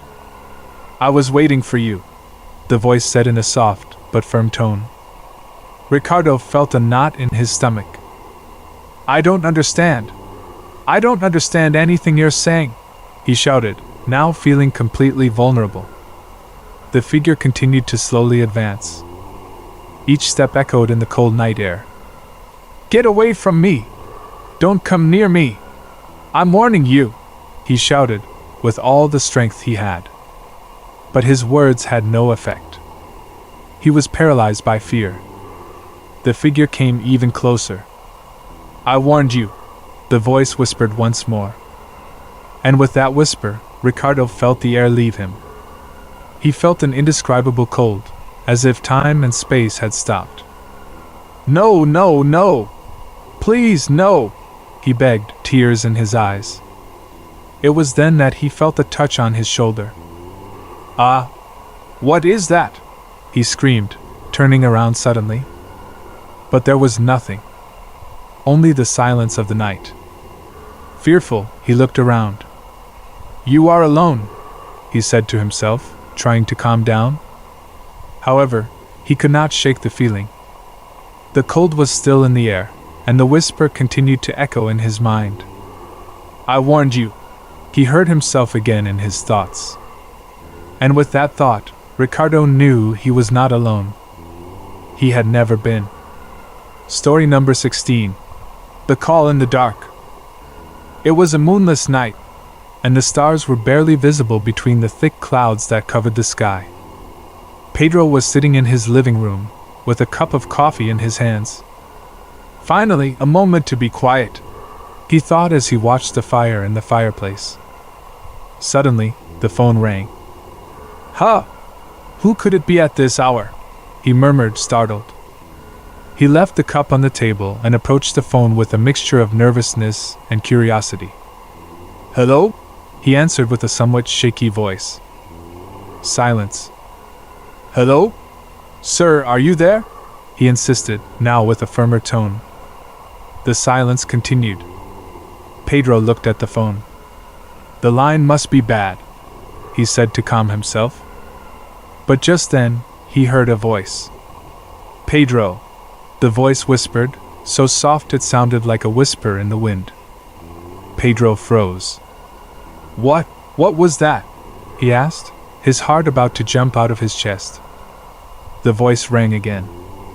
Pedro, it repeated, with the same cold and distant tone. Pedro tried to calm down. It must be a joke, he thought. Who is playing this joke on me? He asked out loud. No one answered.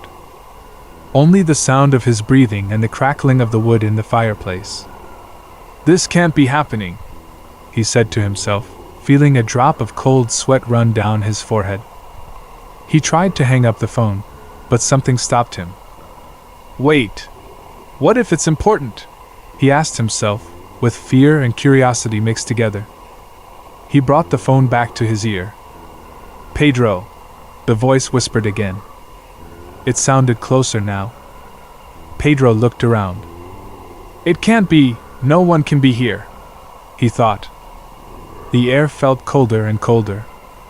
Who are you? He asked, his voice weak. Silence. Then the voice answered, but now with a disturbing clarity. Your worst nightmare, it said. Pedro felt his legs go weak. No, it can't be. This is crazy, he shouted, trying to stand firm. He tried to hang up the phone again, but couldn't. His fingers were shaking. Pedro, listen to me carefully, the voice continued, now much louder. Pedro felt a chill run through his body. What do you want from me? He asked, his heart about to burst. The voice answered with an indescribable coldness. You know what you did, you can't hide, it said. Pedro felt a weight on his chest. I don't understand.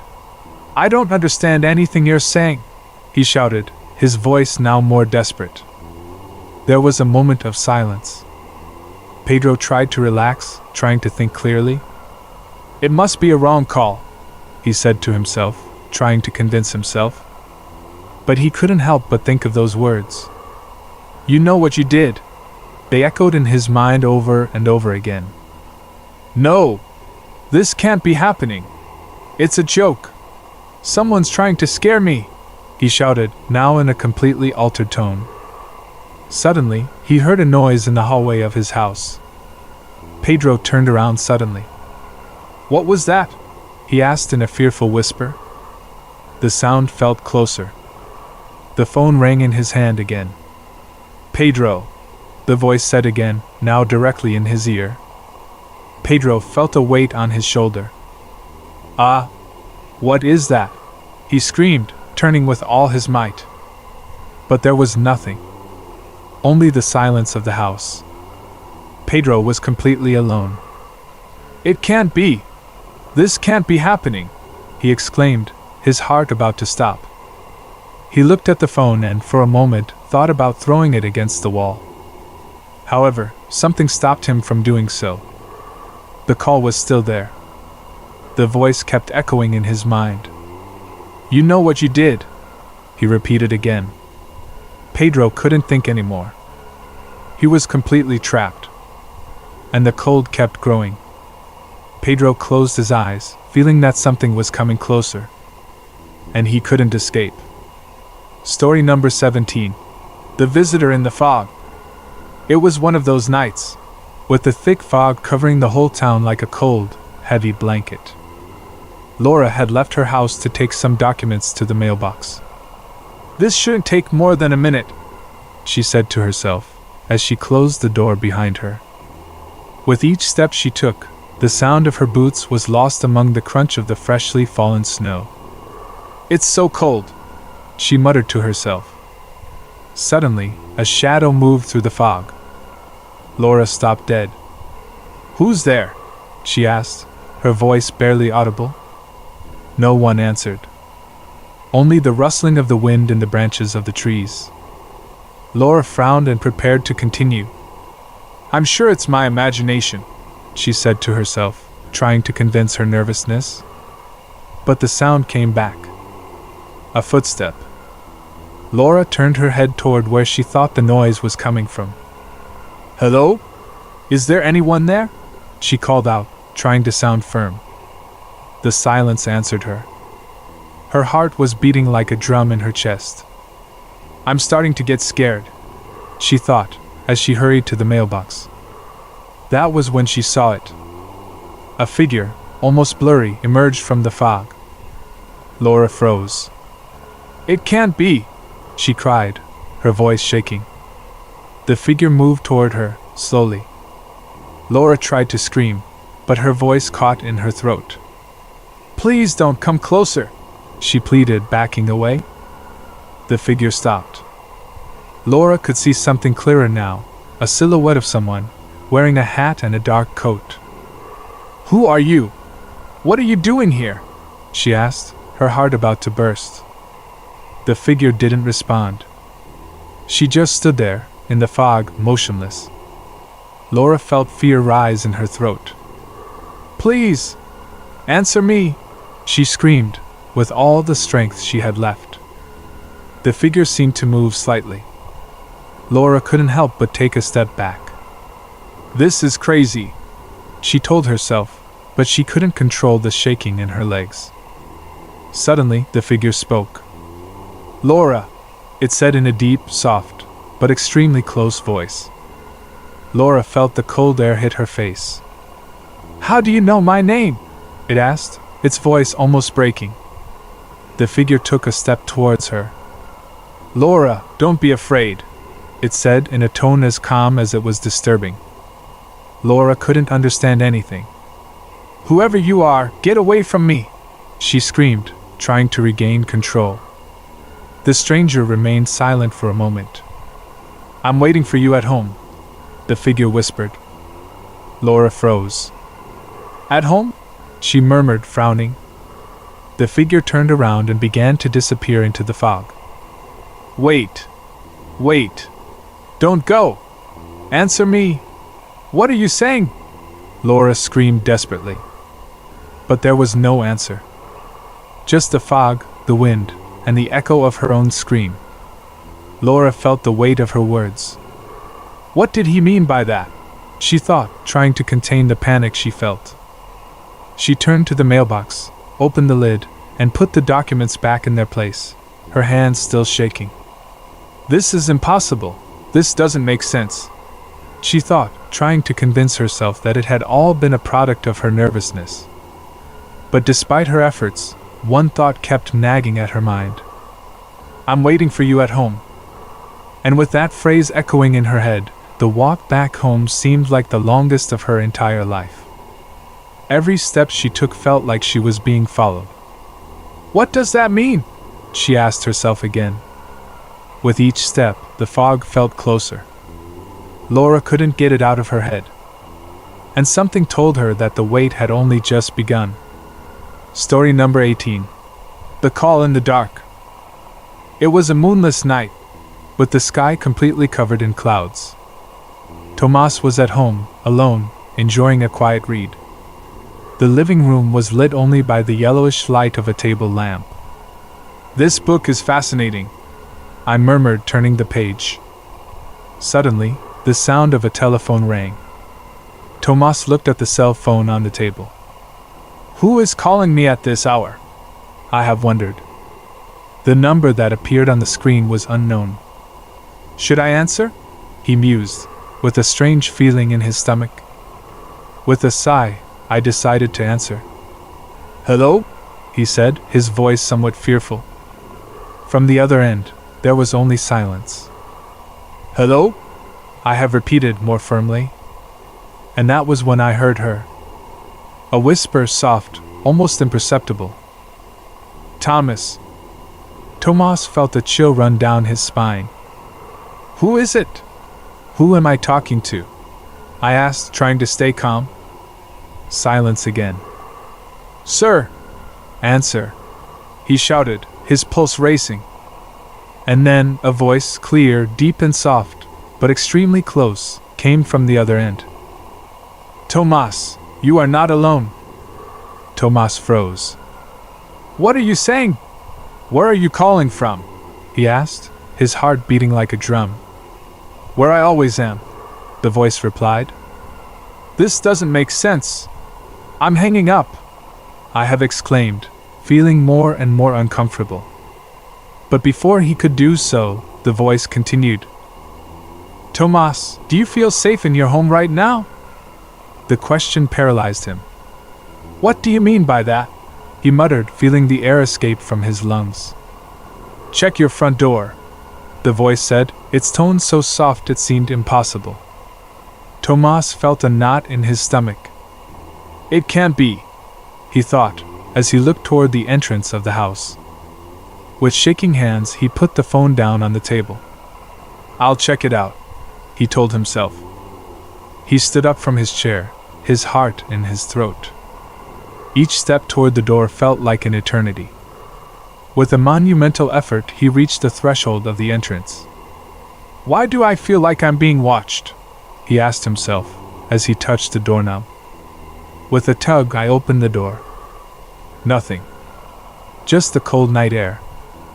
"I must be mistaken," he thought, feeling somewhat relieved.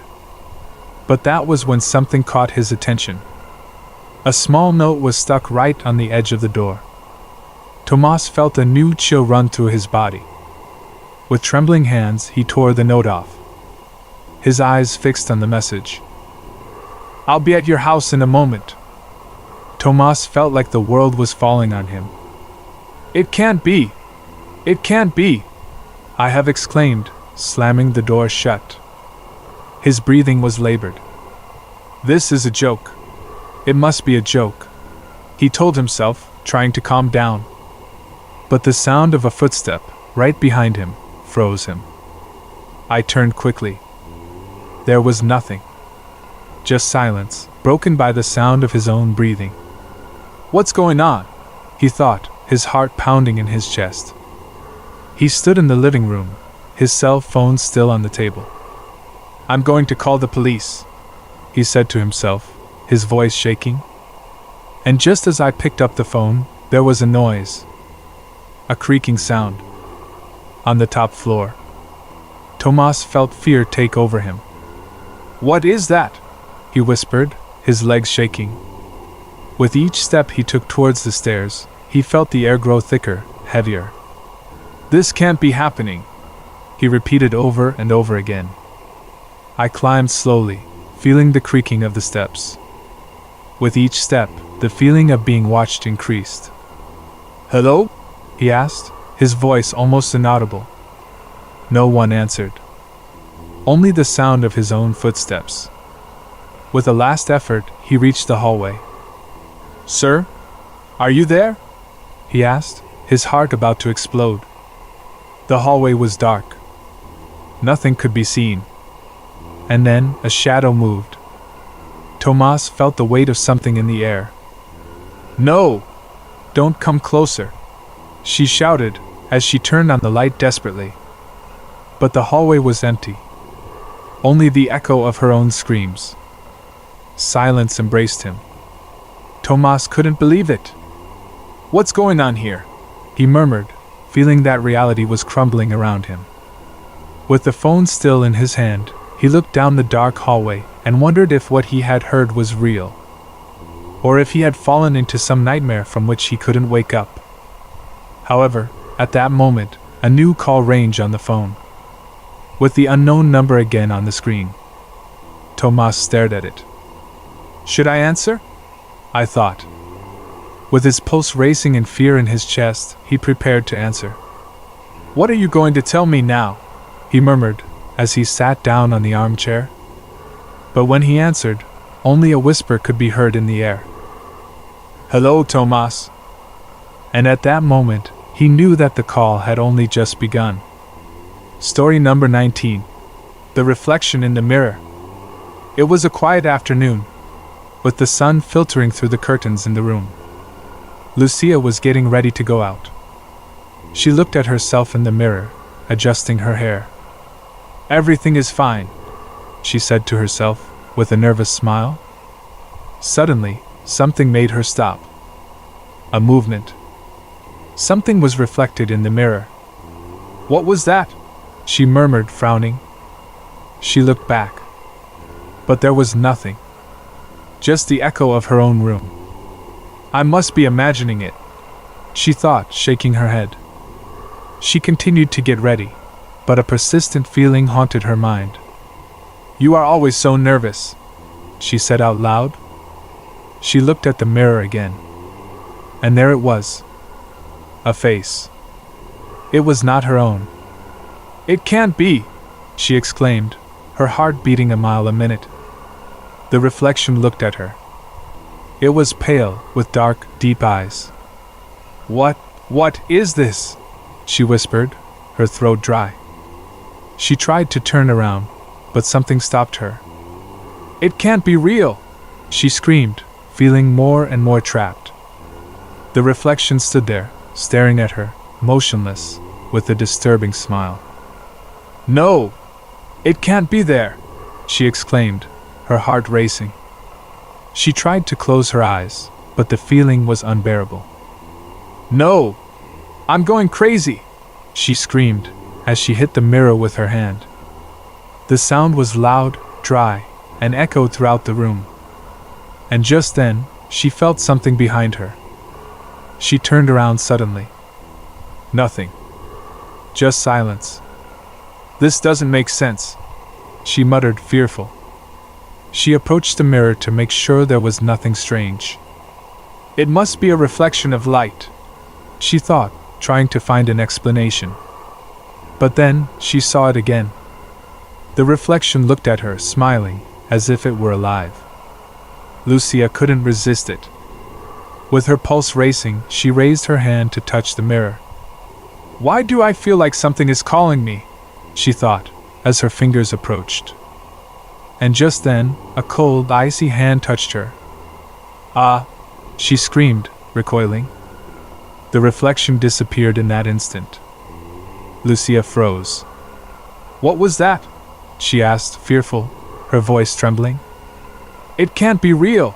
She exclaimed over and over again. She tried to calm herself, leaning against the wall. I'm tired, she said to herself, trying to rationalize what had happened. She rubbed her eyes with her hands. It must be the light. It's just a hallucination, she murmured, trying to convince herself. But she couldn't shake the feeling that something had been there. That she wasn't alone. That something was watching her. The reflection never came back, but the atmosphere in the room had changed. It felt cold, strange, as if the air was heavy. Lucia tried to get ready to go out again, but she couldn't help but look at the mirror over and over again. It was just a reflection. It was just a reflection, she repeated to herself, while her breathing increased.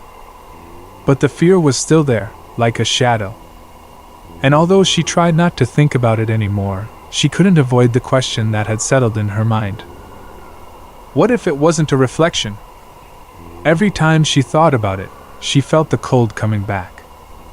She prepared to leave in a hurry, looking at the mirror one last time. She was sure that something had changed. An invisible presence. And so he left his house, with fear in his chest. Without knowing that the reflection never stops looking at you when your back is turned. And that, sometimes, what you reflect is not just an image. Story number 20. The Traveler in the Fog. It was a dark night, with a thick fog covering the entire horizon. The lights of the street lamps were barely visible, like spots of diffused light in the air. This road is strange, Lucas thought as he adjusted the steering wheel of his car. The sound of the tires on the wet asphalt was the only thing that broke the silence. Suddenly, something moved in the fog. "What was that?" he asked out loud, his heart racing. He turned his head quickly, looking for some logical explanation. "It must be an animal," he said to himself, trying to convince himself. But the movement was not an animal. It was something else. Lucas pressed the accelerator. "Come on! Go fast!" he exclaimed, feeling fear run through his body. The fog was getting thicker and thicker. Vision was almost non-existent. Suddenly, a figure appeared right on the edge of the road. "Oh my God!" he screamed, his heart about to stop. He tried to brake, but the car slid on the wet pavement. "No! I can't stop!" he thought, feeling himself losing control. The figure was still there, standing, motionless, like a shadow in the air. "Damn it!" he exclaimed, turning the wheel with all his might. The car left the road for a moment, and stabilized again. "I'm okay! I'm okay!" Lucas told himself, trying to calm down. He looked forward again. And there it was again. The figure. Lucas couldn't believe what he saw. "What is that?" he asked, his voice shaking. His pulse was out of control. Suddenly, the car began to shake. "No! This can't be happening!" he screamed. The steering wheel slipped out of his hands. He felt something hit the car from the left side. "God, please help me!" he cried out, trying to control the vehicle. He managed to steady himself, but his breathing was labored. He stopped at the edge of the road, his heart pounding in his chest. "What the hell was that?" he asked, fearfully, his voice barely audible. He looked out into the fog. It was empty. There was nothing. "Am I losing my mind?" he said to himself, shaking his head to clear his thoughts. Suddenly he heard a sound. A whisper. "What is that?" he asked, looking around, his nerves on edge. He tried to open the door to get out, but something stopped him. A louder sound. A knock on the side of the car. "It can't be! It can't be real!" he screamed, his heart in his throat. Lucas turned on his high beams, illuminating the entire road in front of him. And there he saw it. A human figure, standing right in the fog, with an indescribable expression. Lucas couldn't help himself. In fear and desperation, he pressed the accelerator. The car roared and shot forward, leaving the figure behind. "I can't stop now! I can't look back!" he thought, as he drove at full speed. The fog seemed to part from time to time, revealing trees and empty roads. But Lucas didn't dare look back. He didn't want to know if he was being chased. God! Why am I going through this? He muttered, his pulse still racing. With every mile, the fear felt more intense. But something told him he wasn't alone. Lord, am I dreaming? He wondered, as the car's lights illuminated the road. He felt like the presence had followed him. No! It can't be! He exclaimed, gripping the steering wheel even tighter. The car continued forward, disappearing into the darkness. The fog didn't let up. And in the back of his mind, a single question echoed. What was there in the fog? The question haunted him the whole way. And he never got an answer. Story number 21. The Man at the Train Station. It was a very cold night, with the wind hitting the windows of the old train station. The few travelers waiting for the train looked out at the horizon, their breath coming out of their mouths like little clouds of steam. Javier checked his watch for the third time. You still have 20 minutes left, he muttered to himself, a chill running through his bones. Suddenly, something caught his eye. What is that? He wondered, turning his head slightly toward the other platform. There, standing amid the weak lights of the street lamps, was a figure. A figure that did not fit the atmosphere of the station. Is it another traveler? He wondered. But something did not fit. The figure was too still. Sir, are you waiting for the train too? Javier asked, in a somewhat fearful voice. There was no answer. The man was still there, motionless, with a black hat partially covering his face. Hey! Are you okay? Javier exclaimed, now a little louder. A chill ran down his spine. The wind increased.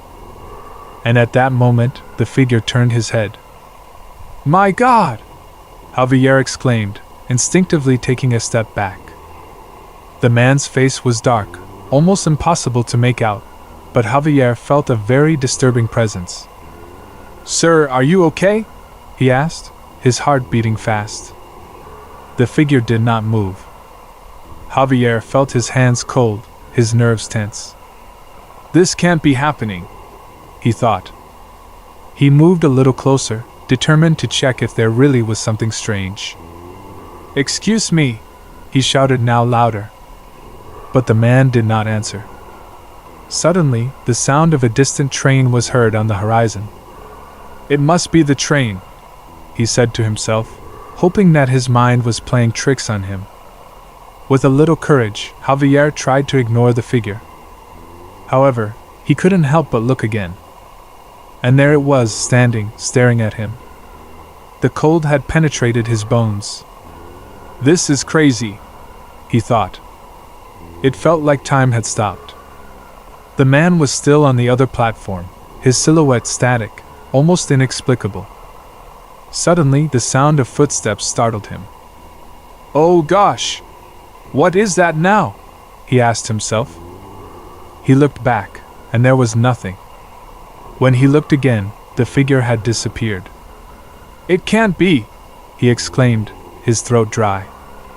He looked around the station. Everything was quiet. Was it my mind? Am I hallucinating? He asked himself, with increasing doubts. Maybe I'm just too tired, he muttered, trying to convince himself. The train began to approach. The lights of his locomotive shone like stars in the distance. Well, at least I'll be home soon, he told himself, trying to get that disturbing thought out of his mind.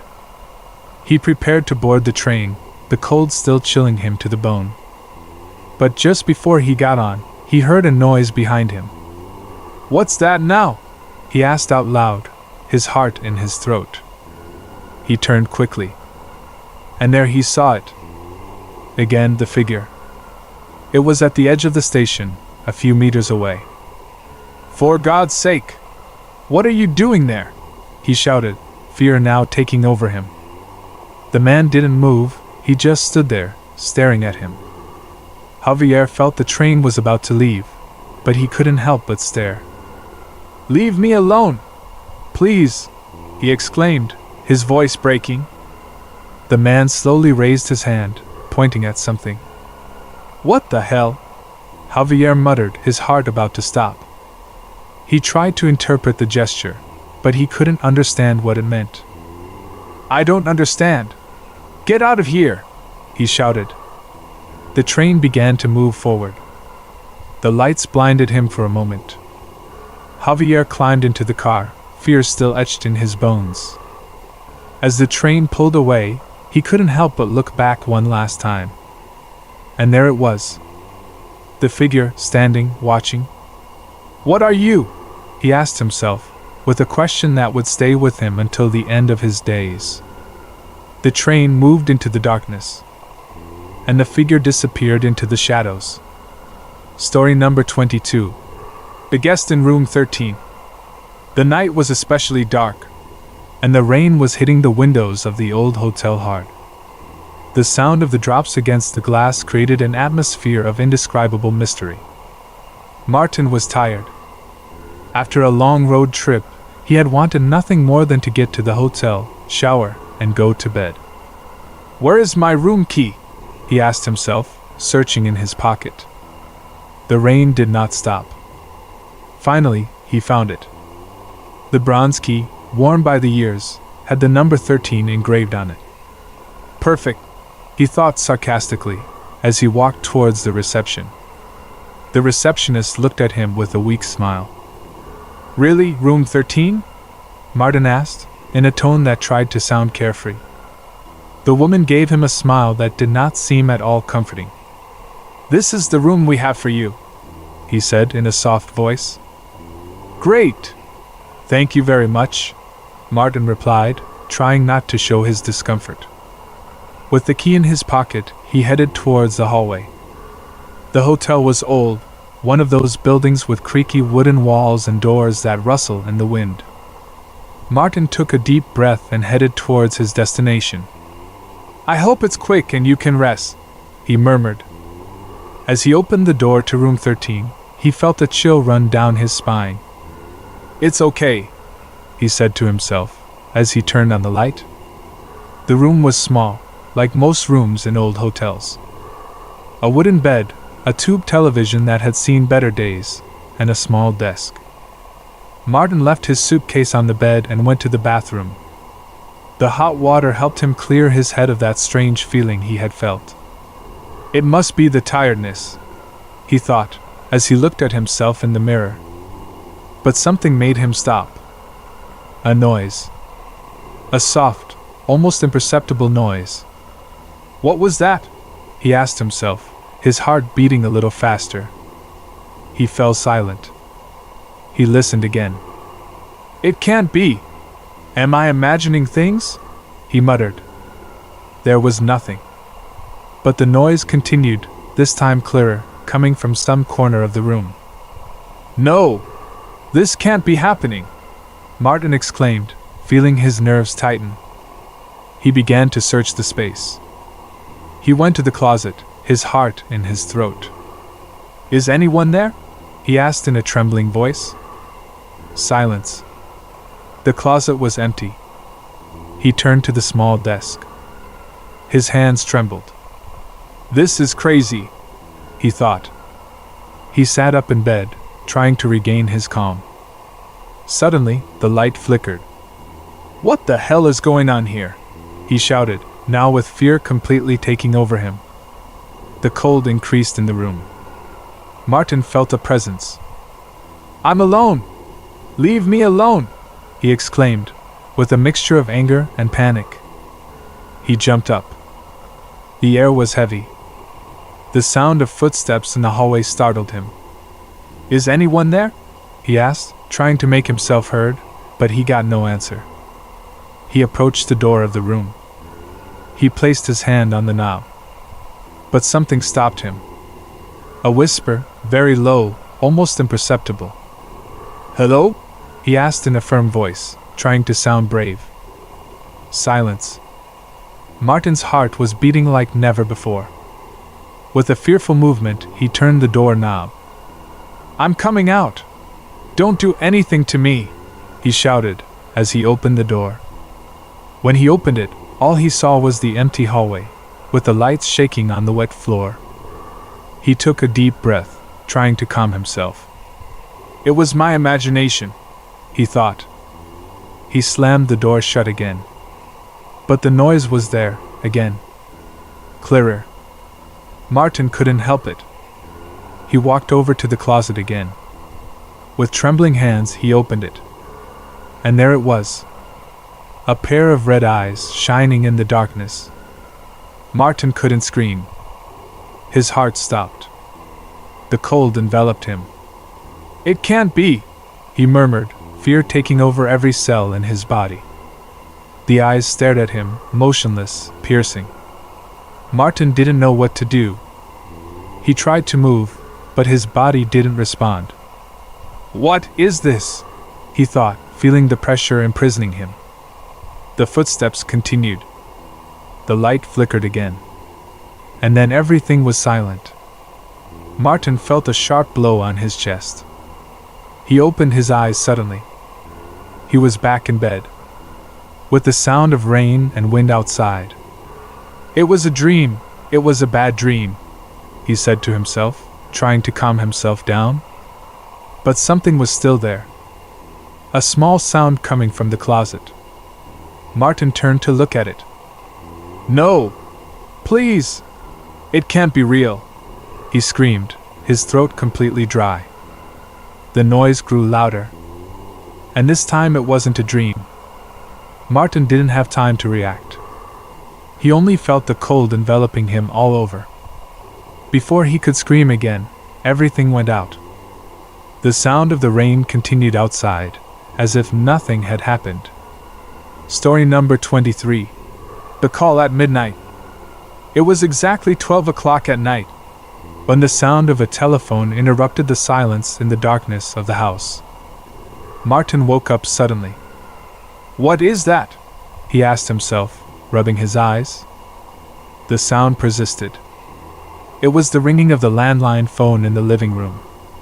Why is it ringing at this hour? He thought, trying to remember if anyone had his number. He got out of bed, his heart pounding. The cold air in the room enveloped him. He approached the door of his room. Should I answer? He asked himself out loud. The sound was still there. An insistent tone, as if something was calling him. With a mixture of nervousness and fear, he left the room. The hallway was dark, only illuminated by the light of a distant lamp that cast shadows on the floor. This doesn't make sense, he muttered, as he approached the living room. The phone continued to ring. He stared at it, as if it had a life of its own. Please don't scare me, he exclaimed, with a mix of anger and nervousness. He reached out to take the receiver. Hello? He said, his voice shaking. Silence enveloped him for a moment. Hello? He repeated more firmly. And then he heard it. A whisper. Very low. You're awake, a voice said, and Martin felt the hairs on his neck stand up. What? He asked, not believing what he was hearing. You're awake, the voice repeated. Who are you? He asked, his heart racing now. Silence returned to the call for a second, as if they were evaluating each word. I'm close to you, the voice said, and at that moment Martin felt a chill. This can't be happening, he shouted, with all his might. He violently put the receiver back, trembling. The sound stopped. Martin didn't dare move. He tried to convince himself that it had been a joke, but he couldn't erase the feeling in his chest. He stayed there, looking at the phone. What was that? He asked himself, his voice barely audible. He thought about going back to bed, but something in his mind told him he couldn't. I'm sure something's not right, he muttered. With a nervous gesture, he turned off the light in the living room and went back to his room. He tried to sleep, but the sound of his breathing and his heartbeat were the only things he heard. I'm paranoid, he tried to convince himself, but it didn't work. Suddenly, he heard a noise coming from the hallway. His heart started racing again. What the hell is that now? He wondered, his stomach churning. He stood still. The sound continued. Footsteps. Martin couldn't move. The air in the room felt thick, heavy. He tried to think. It must be the wind, he told himself, but something told him it wasn't that. The sound came closer. He was sure something was moving in the shadows. Suddenly, a bright light illuminated the hallway. Martin froze. What is that? He asked out loud, through clenched teeth. He got no answer. The light continued forward, until it stopped right in front of his bedroom door. Martin felt a sharp thud on the floor. It can't be! This can't be happening! He screamed, fear taking over him. Suddenly, his bedroom door swung open. Martin backed up until he hit the wall. Please don't hurt me, he begged, tears in his eyes. There was no one. But the air was still cold. The sound of footsteps was still there. Martin couldn't see anything, he only felt a presence. His hands were shaking. Please go away, he screamed, with all his might. The sound stopped immediately. The air became still. Martin tried to catch his breath. I'm losing control, he thought.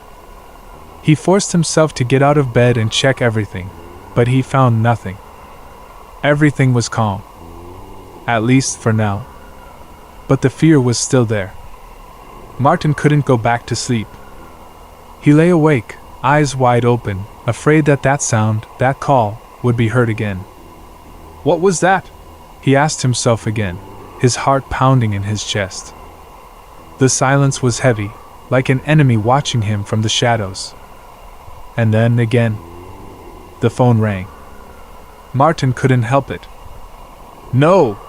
Please, not again!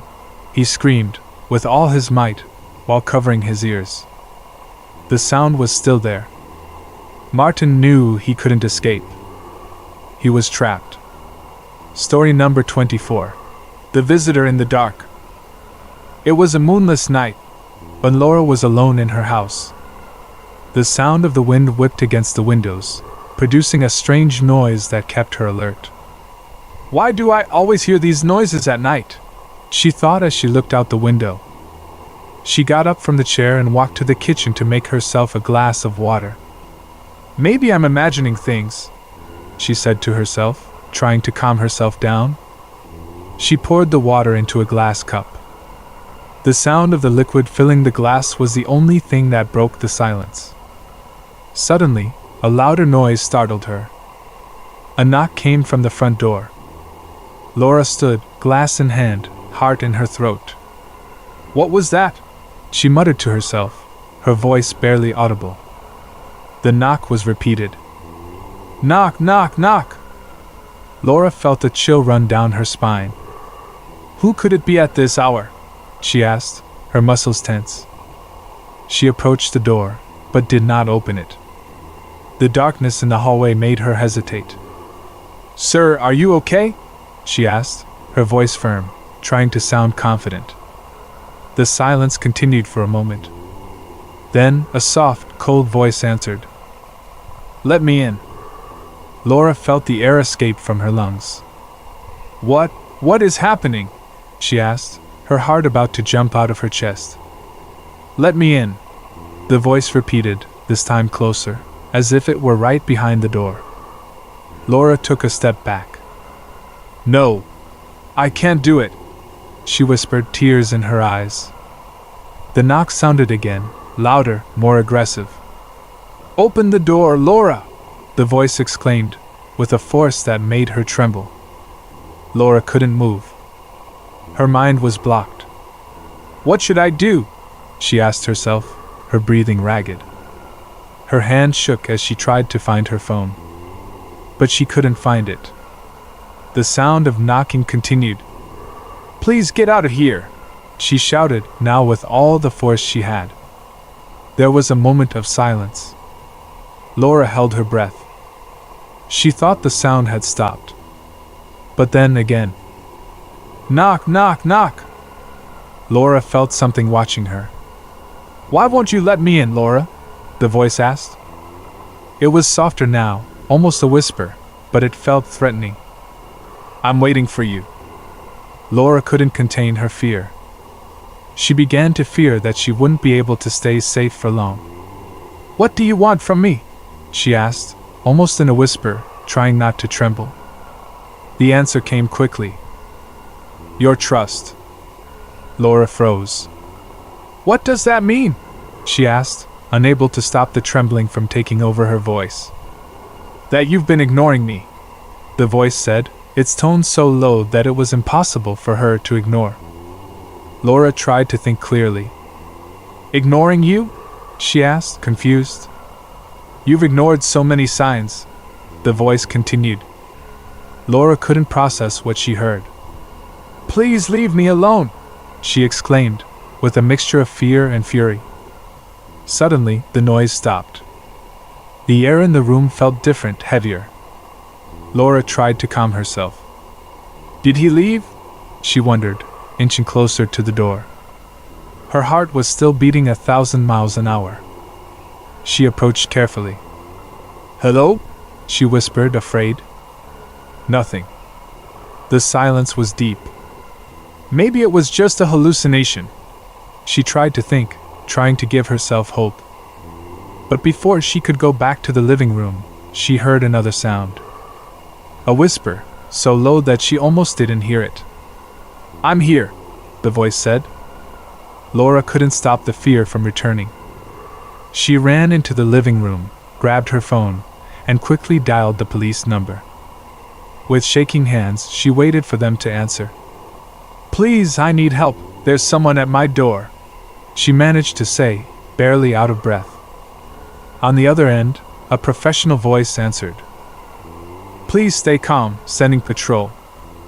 Laura stood in the living room, staring at the door with her heart in her throat. Every sound made her jump. She waited with each passing second, afraid that something was about to break in. Time seemed eternal. Suddenly, the sound stopped completely. Laura didn't know if it was a sign of relief or a preparation for the worst. "What's going on here?" she wondered, as the phone shook in her hand. The silence continued deep, dark. And then, she heard another whisper. This time, directly in her ear. "I'm not done with you yet." Laura dropped the phone. The darkness in the room seemed to close in like a nightmare. She was trapped. Story number 25. The Reflection in the Mirror. It was a normal afternoon, as Camila prepared to leave her house. The sun filtered through the curtains in the living room, creating golden shadows on the floor. "Why do I always feel so watched?" she asked herself quietly, as she adjusted her jacket in front of the mirror. She stared at her reflection for a few seconds. "Am I okay?" she murmured, with an inexplicable doubt. Her reflection looked back at her. Everything seemed normal, until she stopped at something strange. The reflection blinked. Camila froze. What was that?" she asked, her eyes wide. She leaned forward a little to get a better look. The reflection was there, in the mirror, just like her. But something wasn't right. The reflection smiled. Camila jumped away from the mirror. "No, it can't be," she whispered, her heart racing. She rubbed her eyes, trying to believe it had been an illusion. "Maybe I'm just too tired," she said, trying to convince herself. She approached again, fearfully. She looked at her reflection. The reflection was still there, smiling. "No! This isn't normal!" she exclaimed, her voice shaking. She took another step back. "This can't be happening!" she screamed, at the top of her lungs. The reflection suddenly stopped smiling. Camila felt a chill run through her body. "What's going on here?" she asked, her throat dry. The feeling of being watched increased. Suddenly, the reflection tilted its head to one side. "Why are you doing that?" Camila asked, almost as if she were having a conversation with an unknown entity. The reflection smiled again, but in an even more disturbing way. "What do you want from me?" she asked, her pulse racing. The reflection didn't respond, but her smile widened. Camila felt an irresistible urge to close her eyes. "No, I won't," she cried, fear tightening in her chest.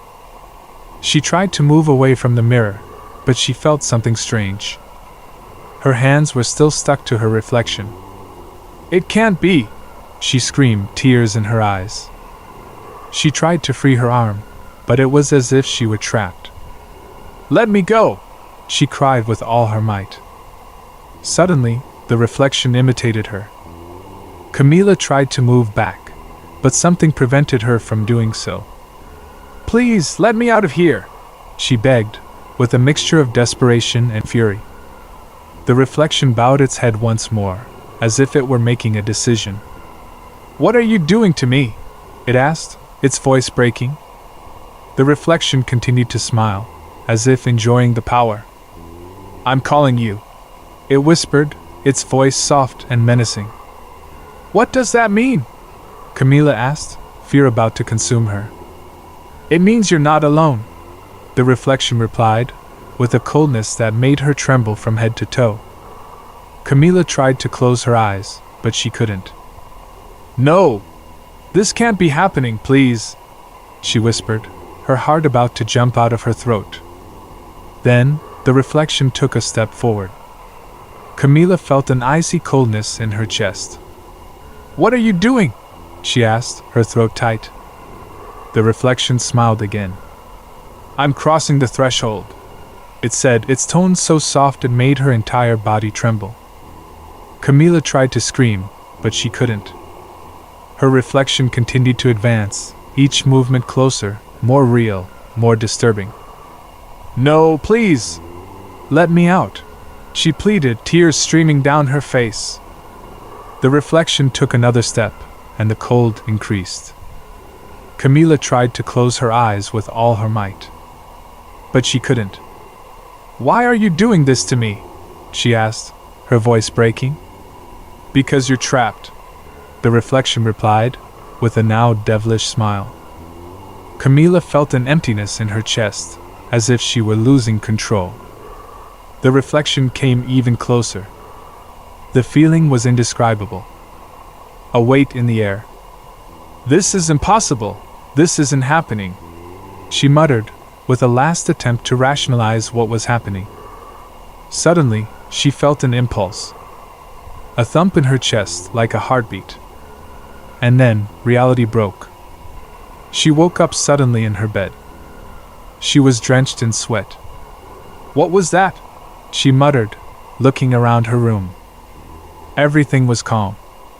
It was just a nightmare, she tried to convince herself. She rubbed her eyes and took a deep breath. But as she looked in the mirror on her vanity table, she noticed something. She smiled. Her reflection smiled back. And it wasn't her doing it. Her heart pounded. "What the hell?" she whispered. And the reflection smiled again. Story number 26. The Message in the Dark. It was a moonless night, when Peter felt that something was not right. He was alone in his house, preparing a cup of tea after a long day at work. "Why do I always feel so restless at night?" he wondered, as he stirred the spoon in his cup. Suddenly, he heard a noise. "What was that?" he asked out loud, his heart beginning to race. He turned to the living room, where everything was quiet. "Maybe I'm imagining things," he murmured, trying to calm himself down. He took another sip of his tea, but then the noise repeated itself. This time, it was clearer. It was a knock. "It can't be!" he exclaimed, his nerves on edge. He put the cup down on the table and stood up. "Is anyone there?" he asked, his voice shaking. He stood there in silence, waiting for a response. Nothing. Silence enveloped everything. Suddenly, his phone rang. Pedro jumped in fright. "God!" he exclaimed, as he searched for his phone. Looking at the screen, he saw a text message. "Swipe to see the message," the alert said. With shaking hands, he unlocked the phone. "What is this?" he muttered as he stared at the screen. The message was simple, but disturbing. "I'm watching you." Pedro froze. "What the hell is this?" he asked, his throat dry. He looked around, trying to find some explanation. Nothing. The house was still silent. His heart was pounding. He tried to close the message, but his fingers wouldn't respond. "Why can't I get out of here?" he asked, fear tightening his chest. Suddenly, another message came through. "You're alone, but you're not." Peter felt his breath catch in his throat. "It can't be real. This must be a joke," he tried to convince himself. He tried to turn on the lights, but his hand was shaking too much. "Turn on the lights! Turn on the lights!" he shouted, with a rush of fear. He tried again and again, until the lights finally came on. But nothing changed. Everything was the same. Peter turned to the living room, his heart in a tight spot. "Here I am! Who is making fun of me?" he asked, his voice firm but fearful. There was no answer. The cell phone rang again. "Open the door," the message said. Peter gasped. "What are you saying?" he asked, his muscles rigid. "Open the door," the message said again, with a chilling insistence. Pedro looked at the front door, feeling fear wash over him. "I'm not opening anything," he shouted, fear now in his chest like a shadow. But then, he heard a sound right behind him. A whisper.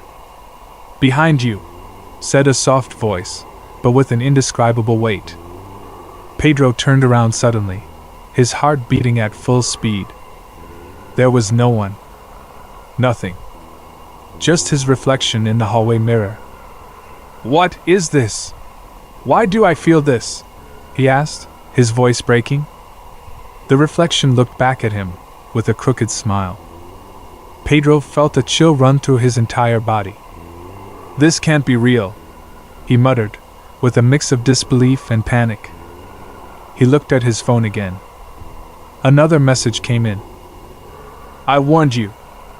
Pedro felt the cold air on his neck. "It can't be happening! It can't be happening!" she screamed, her eyes wide.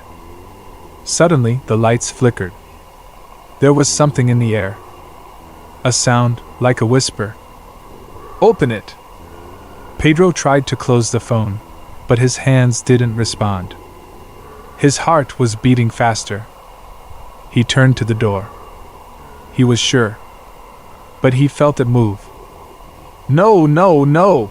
she screamed, as she ran to the door to make sure it was closed. When she touched it, she felt something cold, very cold, on the doorknob. He froze. "No! It can't be here!" she exclaimed, fear reaching its peak. He stood still, afraid of what might happen. Suddenly, the door creaked open. Pedro didn't have time to react. He felt something cold, something heavy, something that pushed him inside. "Ah!" he screamed, trying to resist. But the presence was stronger than him. He couldn't fight. "Please! Leave me alone!" he pleaded, his heart about to break. The air filled with an indescribable presence. Pedro felt his body falter. The door closed. Silence. Just silence. Pedro tried to open his eyes, but couldn't. He was trapped. In darkness. With something watching him. "I'm watching you," a voice whispered in his ears, just before everything went black. Story number 27. The Chair in the Attic. It was a winter afternoon, when Laura decided to explore the attic of her grandmother's old house. The house had been closed for years, and her parents finally decided to move in to start a new life. "There must be something interesting around here," thought Laura, as she climbed the old wooden stairs. The attic was dark, with only a small ray of light filtering through a broken window. "What a creepy place!" she exclaimed, a shiver running down her spine. She began to explore the place with a flashlight she had brought from home. "This must be from wartime," she muttered, looking at old cardboard boxes. Suddenly, something caught her eye. An old chair. It was in a corner, covered in dust and cobwebs. "How strange," she said, as she approached. "Why is this chair here?" she wondered, curious. The flashlight illuminated the old, splintered wood of the chair. "It looks so old," she muttered, as she looked at it closely. Suddenly, she heard a sound behind her. "What was that?" she asked, turning quickly. There was nothing. The air was still calm. "It must be my imagination," she tried to convince herself, as she approached the chair again. But then, she heard a creak. "Ah!" she exclaimed, jumping back. "It can't be," she muttered, her heart pounding. The creak came from the chair. "Is anyone there?" she asked, her voice shaking. Silence was her only answer. She approached again, more cautiously this time. "This doesn't make sense," she thought, fear sticking to each step she took. When the flashlight shone on the chair, she saw something strange. It seemed to be slightly moved. "What is this?" she wondered, unable to tear her eyes away. That was when she heard a whisper. "Laura!" Her heart stopped. "Who's there?" she asked, her pulse racing. "Laura!" she heard again, in a soft, distant voice. She turned to the chair, fear running through her body. And she saw something. A figure. Something that seemed to be sitting in the chair. "It can't be!" she screamed, as she backed away. Her hands were shaking. "This can't be happening! I'm dreaming!" she cried, tears beginning to well up in her eyes. The figure in the chair was blurry, but there was clearly something there. "Come," the voice whispered. Laura couldn't resist the urge to look. "No! Get away from me!" she screamed, trying to stand her ground. "Come," the voice said again, more insistently. Laura felt an impulse, something strange. She came closer, her muscles shaking. The flashlight fell from her hands. "No, please!" she screamed. As she leaned forward to pick it up, she felt a pressure in the air. A weight impossible to describe. And then, an icy coldness enveloped her. "Ah!" she screamed, as she fell to her knees. The chair moved on its own. "No, no, no!" she exclaimed, her heart about to break. She wanted to get out of there, but her legs wouldn't respond. She tried to get up, but something was there, stopping her. "Laura!" the figure whispered, now much closer. "Please leave me alone!" she begged, her breath breaking. The cold continued to envelop her. Her mind was clouded. Suddenly, she felt something on her shoulder. "Ah!" she screamed again, turning sharply. There was no one. Nothing. But the cold was still there. The flashlight flickered and then went out. "No! Please, no! Don't do this to me!" she cried, her eyes wide open. Suddenly, everything was silent. Nothing could be heard. Laura felt the air clear a little. It must be thunder, or something like that. She tried to think to calm herself. But it wasn't. The feeling continued. She tried to get up. With extreme effort, she stood up. She turned to the window.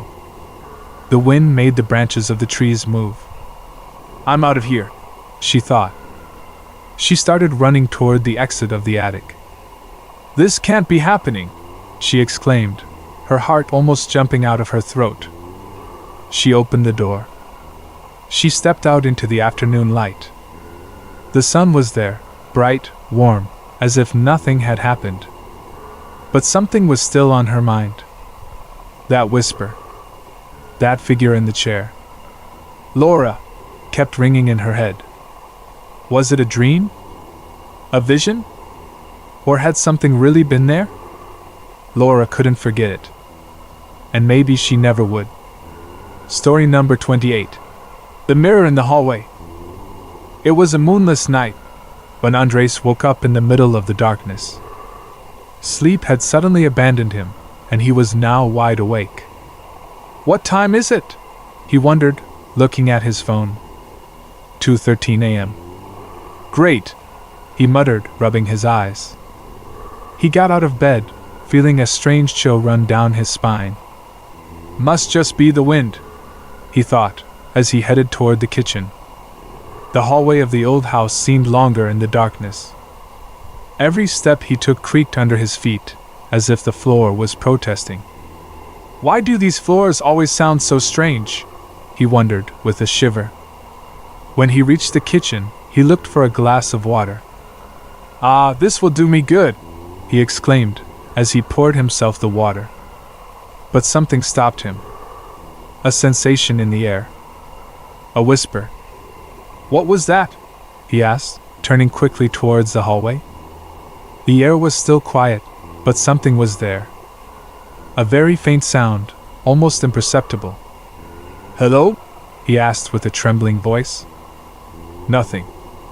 Just the silence of the house. He turned to the mirror that hung on the wall of the hallway, near the kitchen door.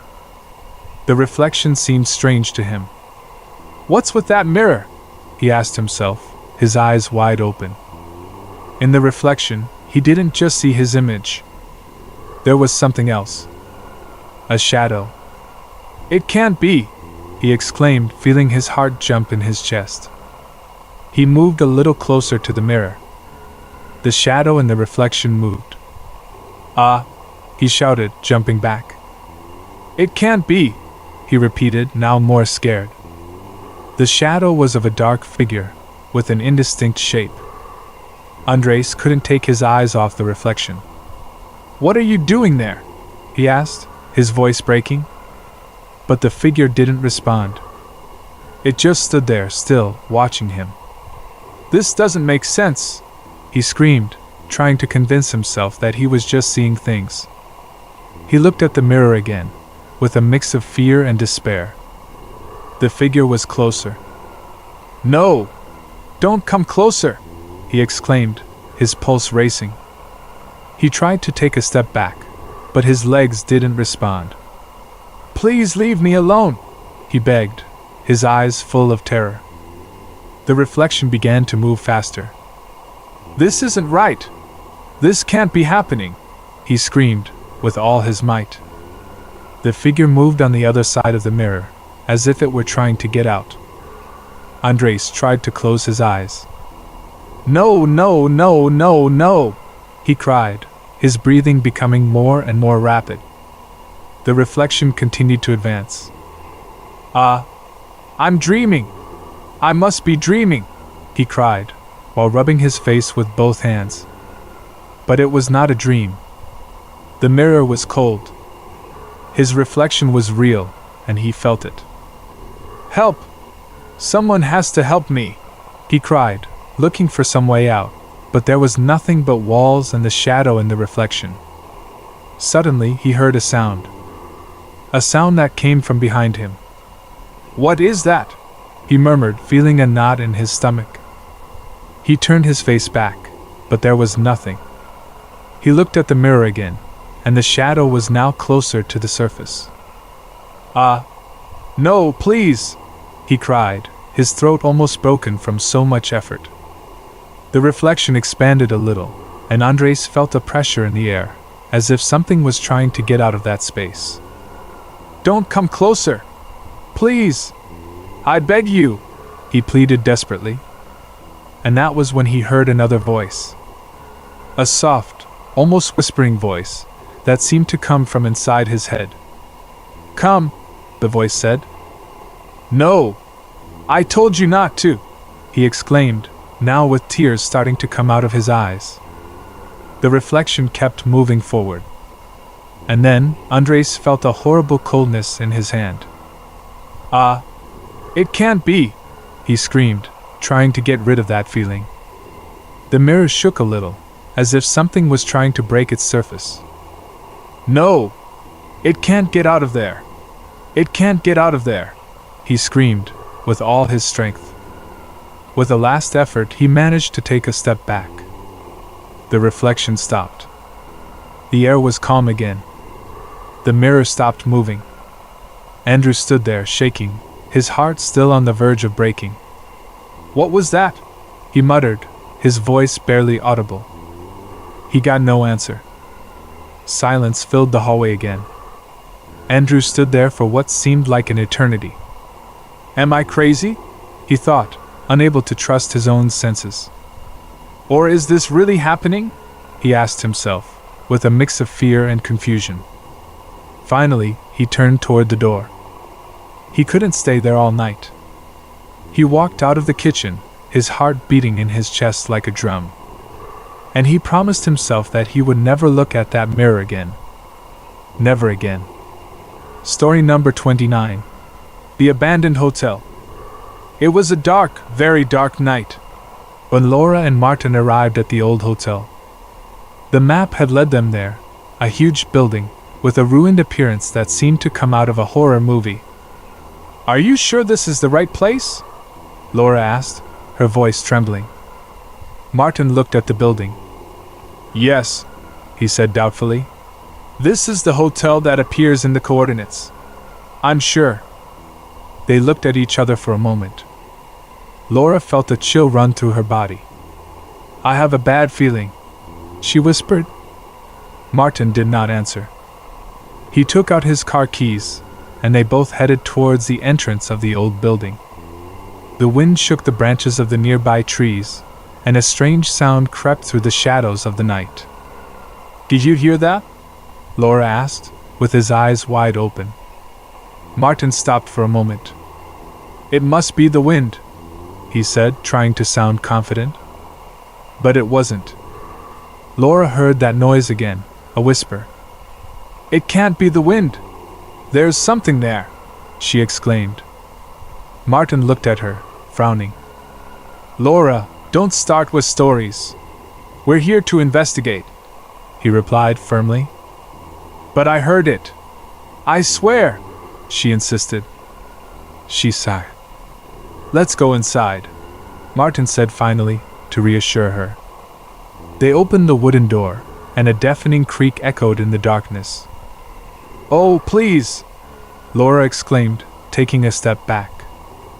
The hallway was dark, and a smell of mold and humidity hit them in the face immediately. "This is disgusting," Laura muttered, covering her nose. Martin took out his cell phone and turned on the flashlight to be able to see better. "The place is really run down," he said, as they walked towards the hallway. "This has been closed for years," Laura said, her heart pounding. The hallway looked heartbreaking. Broken furniture, old papers scattered everywhere, and a wooden desk that looked like it was about to collapse. "Why are we here, Martin?" Laura asked, her eyes nervous. "Because of the story people tell," he replied. "Strange things happened here a long time ago. Disappearances, urban legends." Laura looked at him, horrified. "Don't tell me that. You're scaring me even more," she exclaimed. Martin took a deep breath. "Calm down," he said, trying to calm her down. They walked towards the hallway that opened in front of them. The air felt cold, too cold for a night like that. Laura stopped suddenly. "Martin, have you noticed that there is no sound here?" she asked, her eyes fixed on nothing. Martin turned his head towards her. "What are you saying?" he asked, frowning. "There is nothing. Nothing at all. I can't hear anything," Laura exclaimed, now visibly nervous. Martin looked at her intently. "It must be because we are inside an old building. Everything is silent," he explained. But Laura was not convinced. "It's not just that. It's like something is here, with us," she shouted, as she looked into the darkness of the hallway. Martin felt a chill. "Laura, you are starting to scare me," "Let's get out of here," he said, his voice lower. They tried to take a step towards the end of the hallway, but something stopped them. A noise. A whisper again. Martin turned quickly. "What was that?" he asked, his nerves on edge. Laura was paralyzed. "I don't know, but it's there. I swear," she screamed, her eyes wide. Martin pointed the flashlight forward, illuminating a shadow moving just down the hall. "Ah, Martin, there it is! Look!" Laura exclaimed, almost screaming. Martin stood frozen, the flashlight illuminating what looked like a figure, a silhouette of someone, or something, standing in the darkness. "Come on! Let's get out of here now!" Martin shouted, as he ran for the exit. Laura followed him. Their breaths were ragged as they ran through the deserted hallways of the hotel. Behind them, the sound grew louder. Footsteps. Whispers. Martin felt the air grow heavier with each step. "You can't stop! Keep running!" he exclaimed, trying not. "What is that? Tell me what is that, Martin!" Laura shouted, her nerves on the verge of collapsing. Finally, they reached the exit door, and Martin struggled with the handle. "It's stuck! I can't open it!" he exclaimed. Laura looked back, and the shadow was getting closer. "Please help!" she shouted. With a last effort, Martin managed to open the door, and they both stepped out into the cold night air. "Run, run, run, Laura!" Martin shouted, as the two ran toward the car. The sound of footsteps and whispers followed them until they finally managed to get into the vehicle. Martin jumped into gear, and they drove away from the old hotel, her heart in her throat. Laura couldn't stop looking back.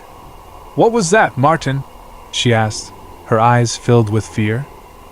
"I don't know," he muttered. "But I won't come back to this place even if they pay me."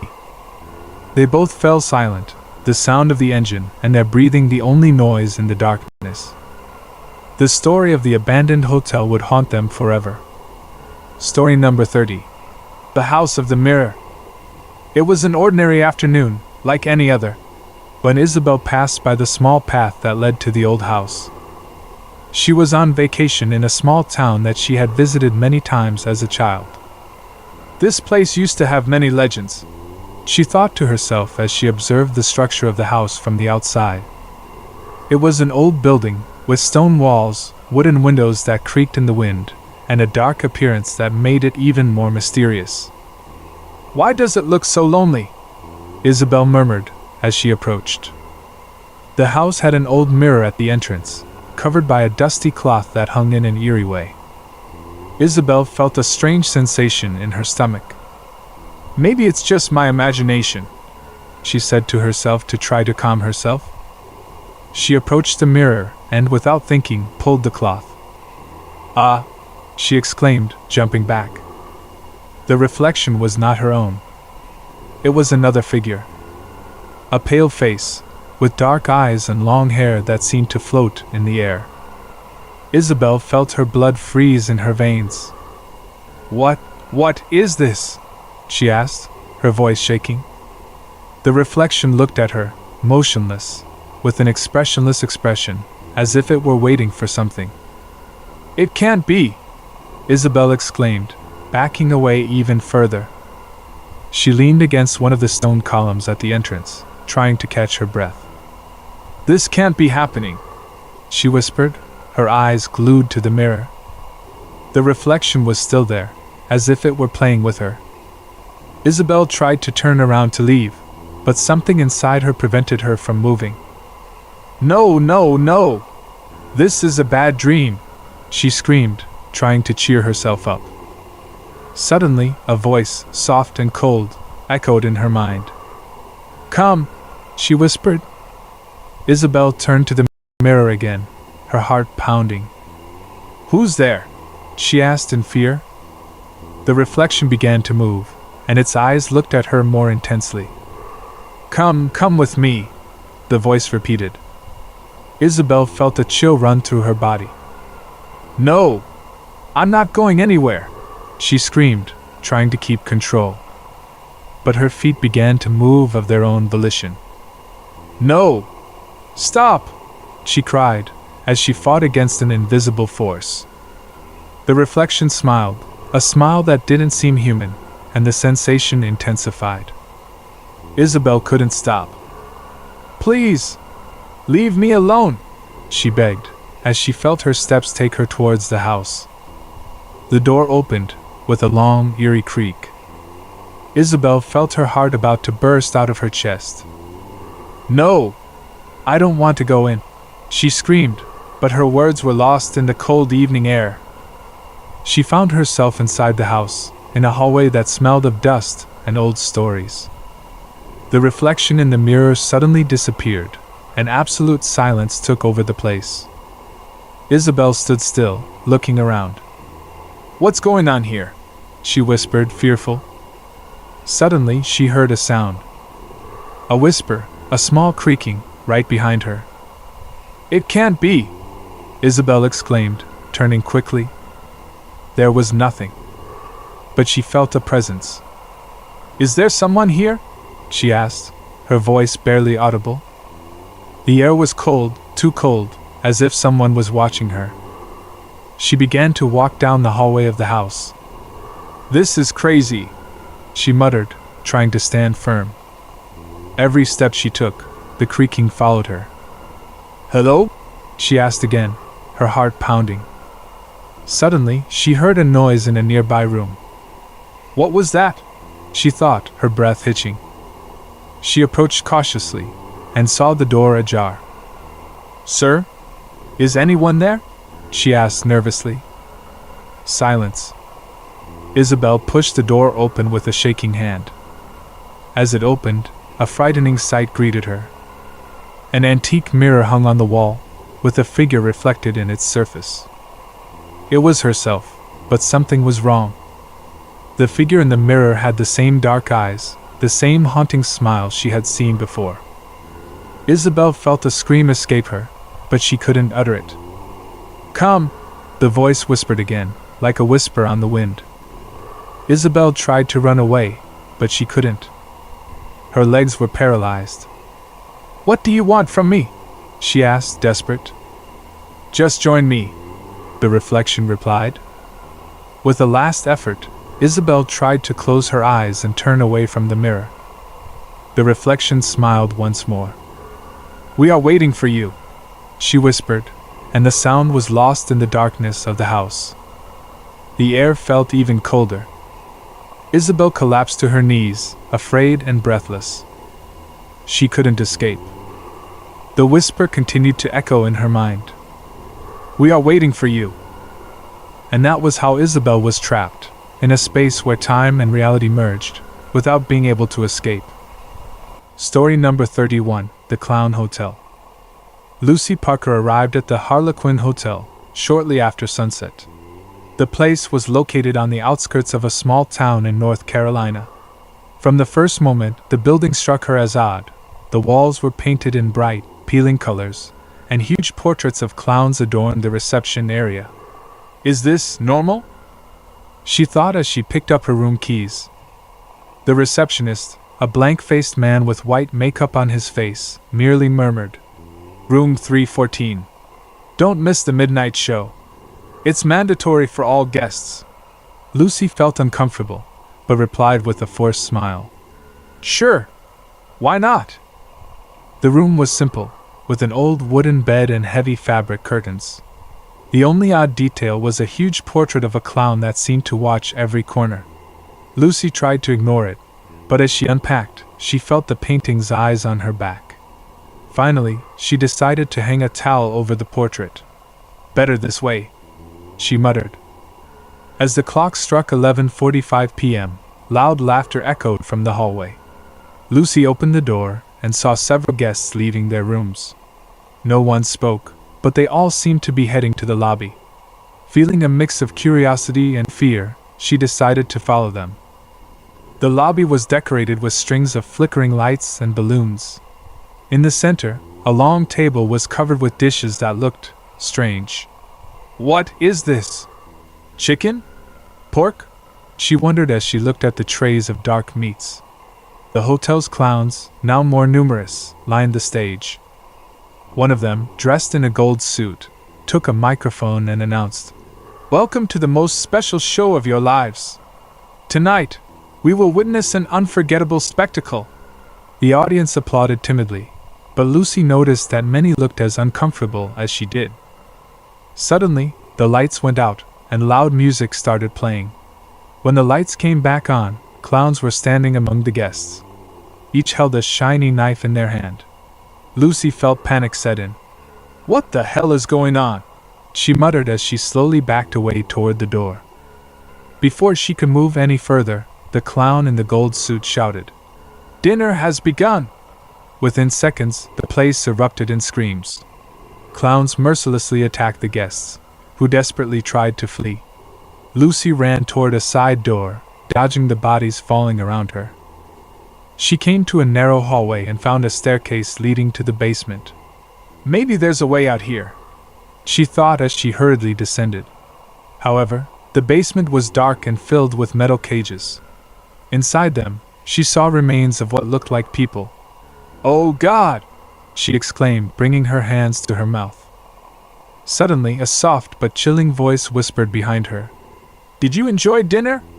Lucy turned around quickly, but all she saw was the empty face of the golden clown. She tried to scream, but before she could make a sound, everything went black. When the police arrived the next day, they found no trace of Lucy or the other guests. All that remained was the metallic smell in the air and an empty stage, littered with abandoned knives. The Harlequin Hotel closed its doors that same week, but locals claim that if you walk by, you can still hear laughter coming from inside. Story number 32, The Road of Crosses. The night was dark on the old back road that cut through the Virginia woods. Rachel Miller, 26, was driving her old sedan home after a long shift at the hospital. She had decided to take that route to save time, even though she knew it wasn't the safest route. "Why did I take this shortcut?" she muttered as the engine growled as she climbed a hill. The GPS had stopped working minutes ago, and radio signals were non-existent. She looked around. Everything is the same, trees, and more trees. A few feet ahead, the car's lights illuminated what appeared to be a makeshift altar. "What is that?" she whispered, braking slowly. On an old wooden table, there were worn crosses, lit candles, and a small straw doll. "This isn't normal. Who leaves something like that in the middle of nowhere?" she thought as her breathing quickened. Suddenly, something hit the roof of the car. "Oh my God!" she exclaimed, gripping the steering wheel. She looked in the rearview mirror, but saw nothing. "Relax, Rachel. It must have been a branch, or an animal." She continued driving, but now she felt something was wrong. A few meters ahead, a man appeared in the middle of the road. He was wearing a worn black suit, and his face was covered by a wide-brimmed hat. Rachel slammed on the brakes. "Sir, are you okay?" she asked in a shaky voice, barely rolling down the window. The man didn't answer. He remained motionless, his head slightly tilted to one side. "Sir?" she insisted, louder this time. But before she could do anything else, the man raised a hand and pointed toward the forest. Rachel followed the direction of his finger, and saw something that made her shudder. Dozens of figures were standing among the trees. They didn't move, but their empty eyes seemed to stare at her. "This isn't happening!" she screamed, rolling up her window and hitting the accelerator. The man suddenly disappeared, and the figures in the woods faded into the darkness as the car moved forward. "I just want to get out of here," she muttered, struggling to stay calm. Minutes later, she saw a rusty sign that read, "Rest area, 2 miles." With her heart racing, she decided to stop. She needed to regain her composure. When she arrived, she noticed that the place was deserted, but well lit by old lanterns. "It'll only be 5 minutes. I'll continue later," she told herself as she got out of the car. The silence was overwhelming. As she walked to the bathroom, she heard footsteps behind her. She turned quickly. "Hello? Is anyone there?" she asked, her voice breaking. No one answered. Rachel quickened her pace, but before she reached the bathroom door, she saw something that paralyzed her. On the floor, next to a bench, was a body wrapped in a white sheet, stained red. "Oh my God!" she exclaimed, backing away. Before she could react, she felt a presence behind her. She turned her head slowly, and there was the man from the road, this time with a wide smile that didn't seem human. "No, no, no!" she screamed as she tried to run, but he was faster. The next morning, the police found Rachel's sedan abandoned in the rest area. Inside, there were no signs of a struggle, but in the back seat were two disturbing things: her purse and a small straw doll covered in blood. Outside, among the trees, they found several crosses marking makeshift graves. No one heard from Rachel again. Story number 33. The Party at Thornfield Mansion. Kate Johnson never imagined that attending a high society party could change her life forever. When she received the invitation to the celebration at Thornfield Mansion, she thought it was her chance to break away from the monotony. The card was elegant, with gold letters that read, "Join us for an unforgettable evening." "Why not?" she said to herself as she fixed herself up in front of the mirror. "It's not every day that I get invited to something like this." When she arrived, she was dazzled. The mansion was huge, with Gothic towers and windows that reflected the moonlight. The luxury cars parked at the entrance confirmed that she was in the right place. Upon entering, a man dressed as a butler extended his hand. "Miss Johnson, welcome to Thornfield. Please follow me." The large room was packed with people in stunning dresses and suits. Kate didn't know anyone, but they all looked strange. There was something about their movements and smiles that she couldn't describe. "Maybe it's just nerves," she thought as she took a glass of wine from a waiter. Around midnight, the host appeared. He was a tall, thin man named Edward Gray.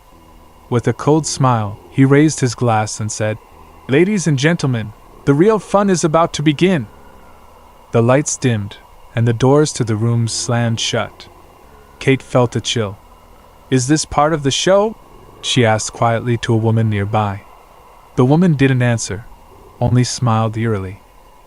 Suddenly, a group of men and women dressed in black robes entered through a side door. Kate watched them silently as they formed a circle. "What the hell is going on?" she muttered as she looked for an exit.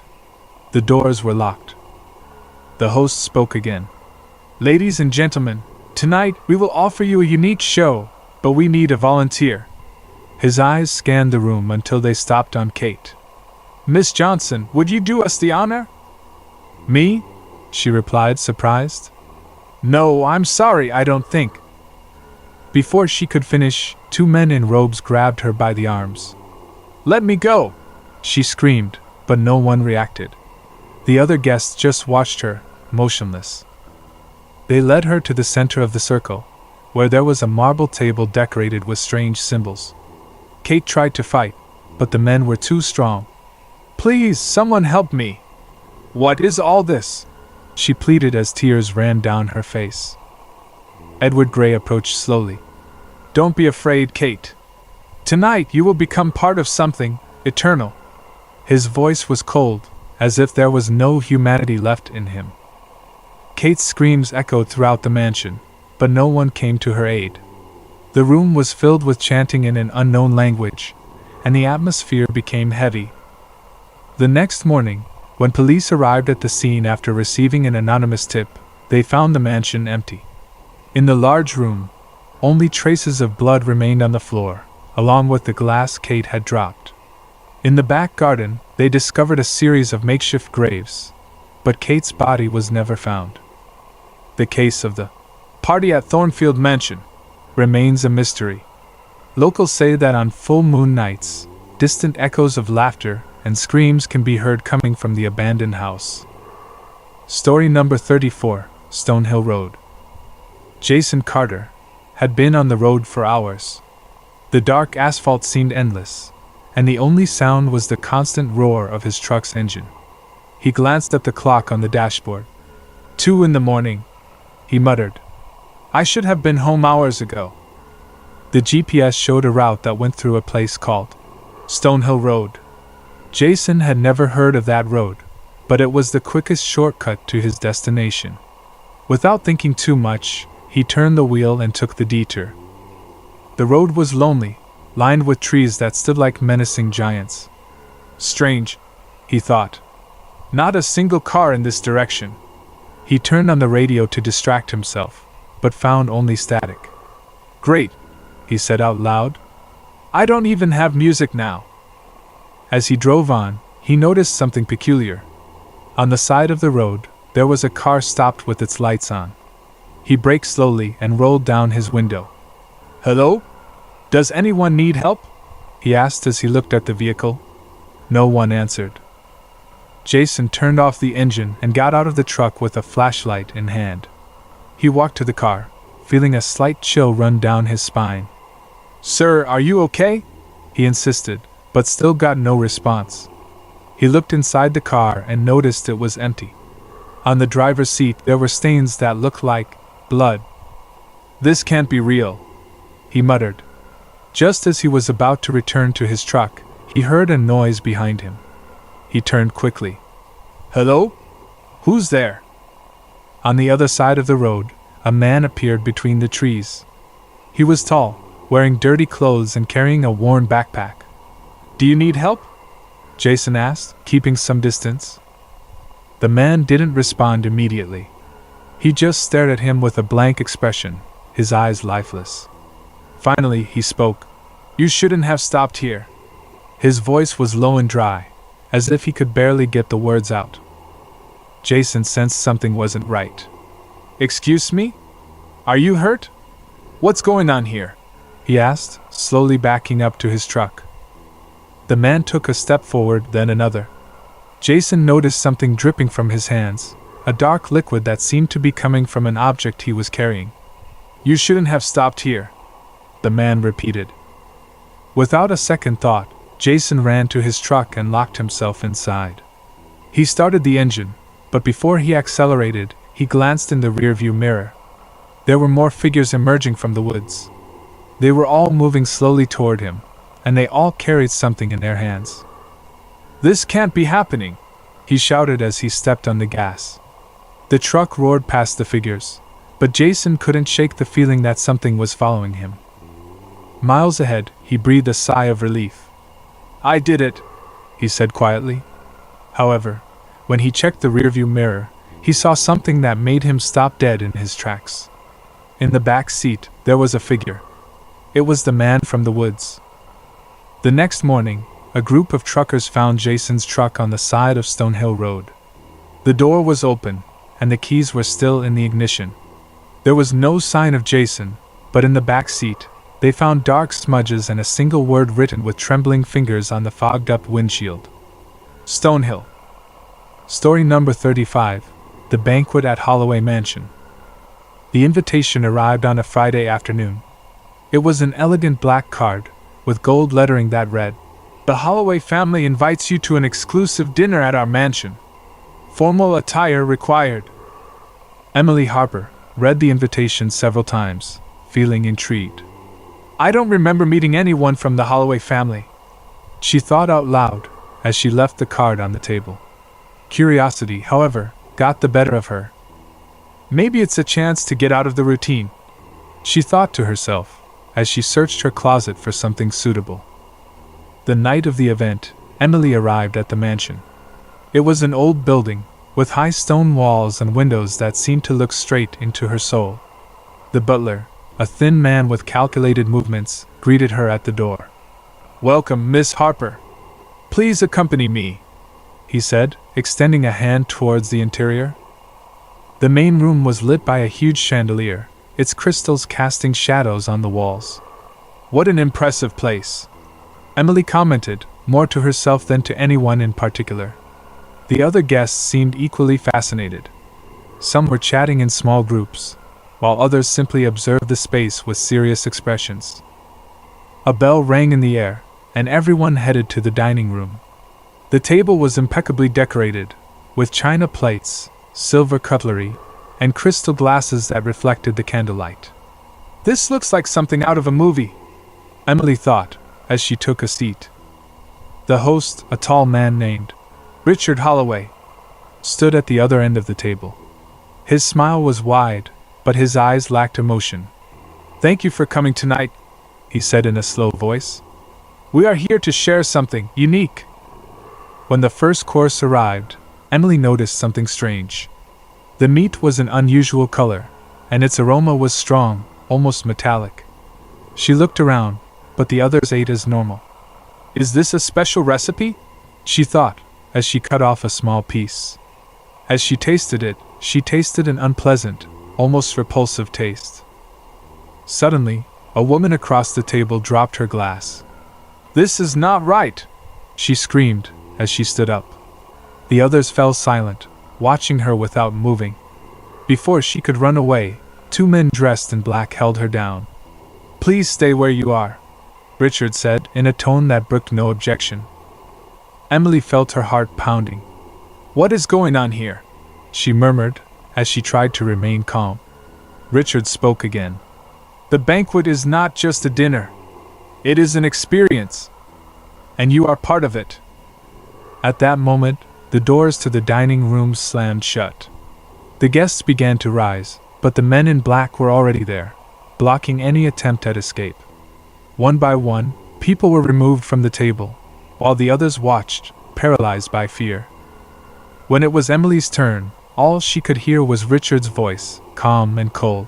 "Thank you for your contribution." The next morning, a group of hikers found the mansion completely empty. In the dining room, only stained plates and spilled glasses remained. On the center table, there was a list of names, including Emily Harper's, all marked with a cross. Story number 36. The Last Ride on the Night Train. It was almost 10 o'clock at night when Rebecca Collins arrived at the subway station. The place was almost empty, except for an older man who seemed to be dozing on a bench, and a guard who was checking his phone. "Damn it!" Rebecca exclaimed quietly as she looked at her watch. "I'm going to miss the last train if you don't hurry up." She quickly headed toward the escalator. The metallic squeak of the steps broke the silence of the place. When she reached the platform, she breathed a sigh of relief when she heard the announcement. "The train will arrive in 5 minutes." She looked around. There were 3 more people waiting, a middle-aged woman, a man in a wrinkled suit, and a young woman who was talking quietly on her phone. Rebecca leaned against a column and pulled out her cell phone. The minutes passed. "Where's the train?"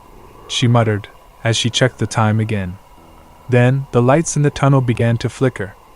The man in the suit looked at the tracks, but said nothing. "Is that normal?" Rebecca asked the middle-aged woman. The woman merely shook her head in denial. The train finally arrived, with a deafening noise. The doors opened, but the carriage was completely empty. Rebecca felt a chill, but she got on anyway. "It's late. It's normal that it's empty," she told herself to calm herself. The other passengers got on, too. The man in the suit sat in the corner, while the young woman and the woman sat in separate seats. Rebecca chose a spot by the window, but soon noticed something strange. There was a man at the end of the carriage. He was standing motionless, in a dark jacket and a cap covering his face. The train began to move slowly. The lights in the carriage flickered again. Rebecca looked at the man, and something in his posture made her uneasy. "Why doesn't he sit down?" she thought, looking away. A loud metallic noise interrupted her thoughts. "My God!" the middle-aged woman exclaimed. The train had braked suddenly, stopping in the middle of the tunnel. The intercom crackled, but no voice came out. "Does anyone know what's going on?" Rebecca asked, rising from her seat. No one answered. It was then that she noticed that the man at the end of the carriage had disappeared. "Did anyone see him move?" she asked in a shaky voice. The young woman shook her head, while the man in the suit muttered, He wasn't here a moment ago. A thud echoed in the carriage next to them. Everyone turned to the automatic doors, which slowly opened, revealing the darkness beyond. Is anyone there? Rebecca asked, but only silence responded. The man in the suit stood up cautiously. I'm going to see what's going on. We can't stay here. Rebecca tried to stop him. Are you sure? Wait a minute. But he had already crossed to the other car. Several minutes passed. Why doesn't he come back? The woman said quietly. Then, something fell to the ground next to the open doors. It was a bloody tie. Rebecca backed away, terrified. We have to get out of here, she screamed. The train moved again. Suddenly, but this time, the lights in the car went out completely. The silence was replaced by the sound of footsteps. Slow, steady, getting closer. Rebecca couldn't see anything, but she knew something, or someone, was in the car with them. When the lights came back on, the car was empty. There was no sign of the young woman, the middle-aged woman, or Rebecca. The next day, subway workers found the train at the last station. Inside, there were handprints on the windows and a single word written on the ground in shaky letters.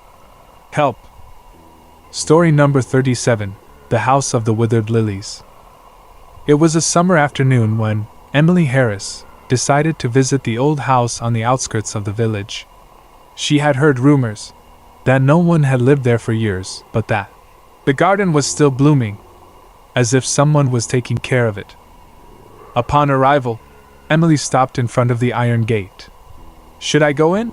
She murmured, as she looked at the vines that covered the fence. Finally, she carefully pushed the door open. The squeak echoed in the air, and a chill ran down her spine. The garden was covered with lilies.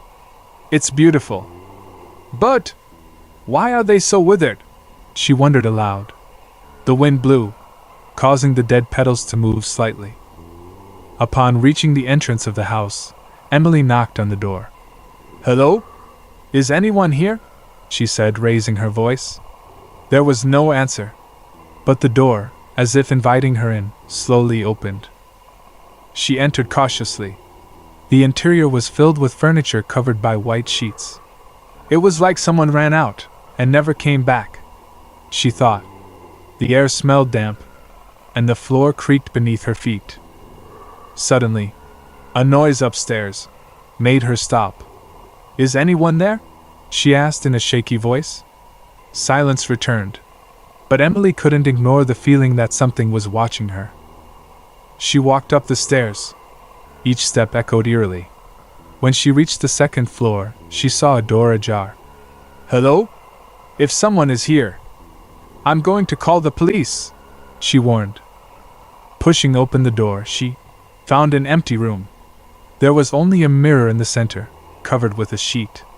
Emily walked over and, with shaking hands, pulled back the cloth. The mirror reflected the room, but it didn't show Emily. What is this? She whispered, as she backed away. The sound of children's laughter filled the room, and the mirror began to fog up, as if someone was breathing from the other side. Emily ran out of the room, hurriedly down the stairs.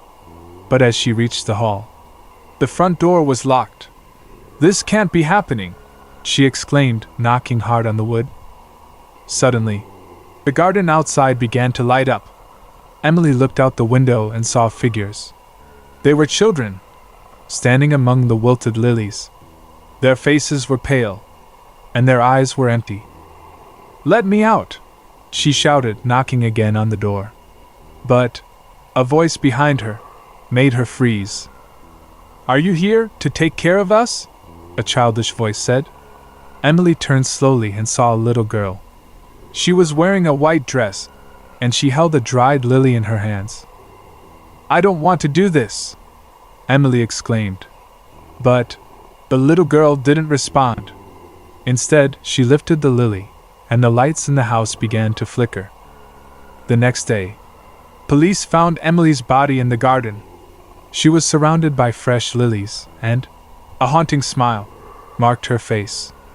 No one understood how she got there or why she seemed to have been tending the flowers. The house is still empty, and the garden is still blooming. Story number 38, The Deep Lake Expedition. It was a quiet morning. The sun was just peeking over the mountains, and the water of Silverstone Lake was calm. William Carter and his friend, Michael Brooks, had planned the expedition for weeks.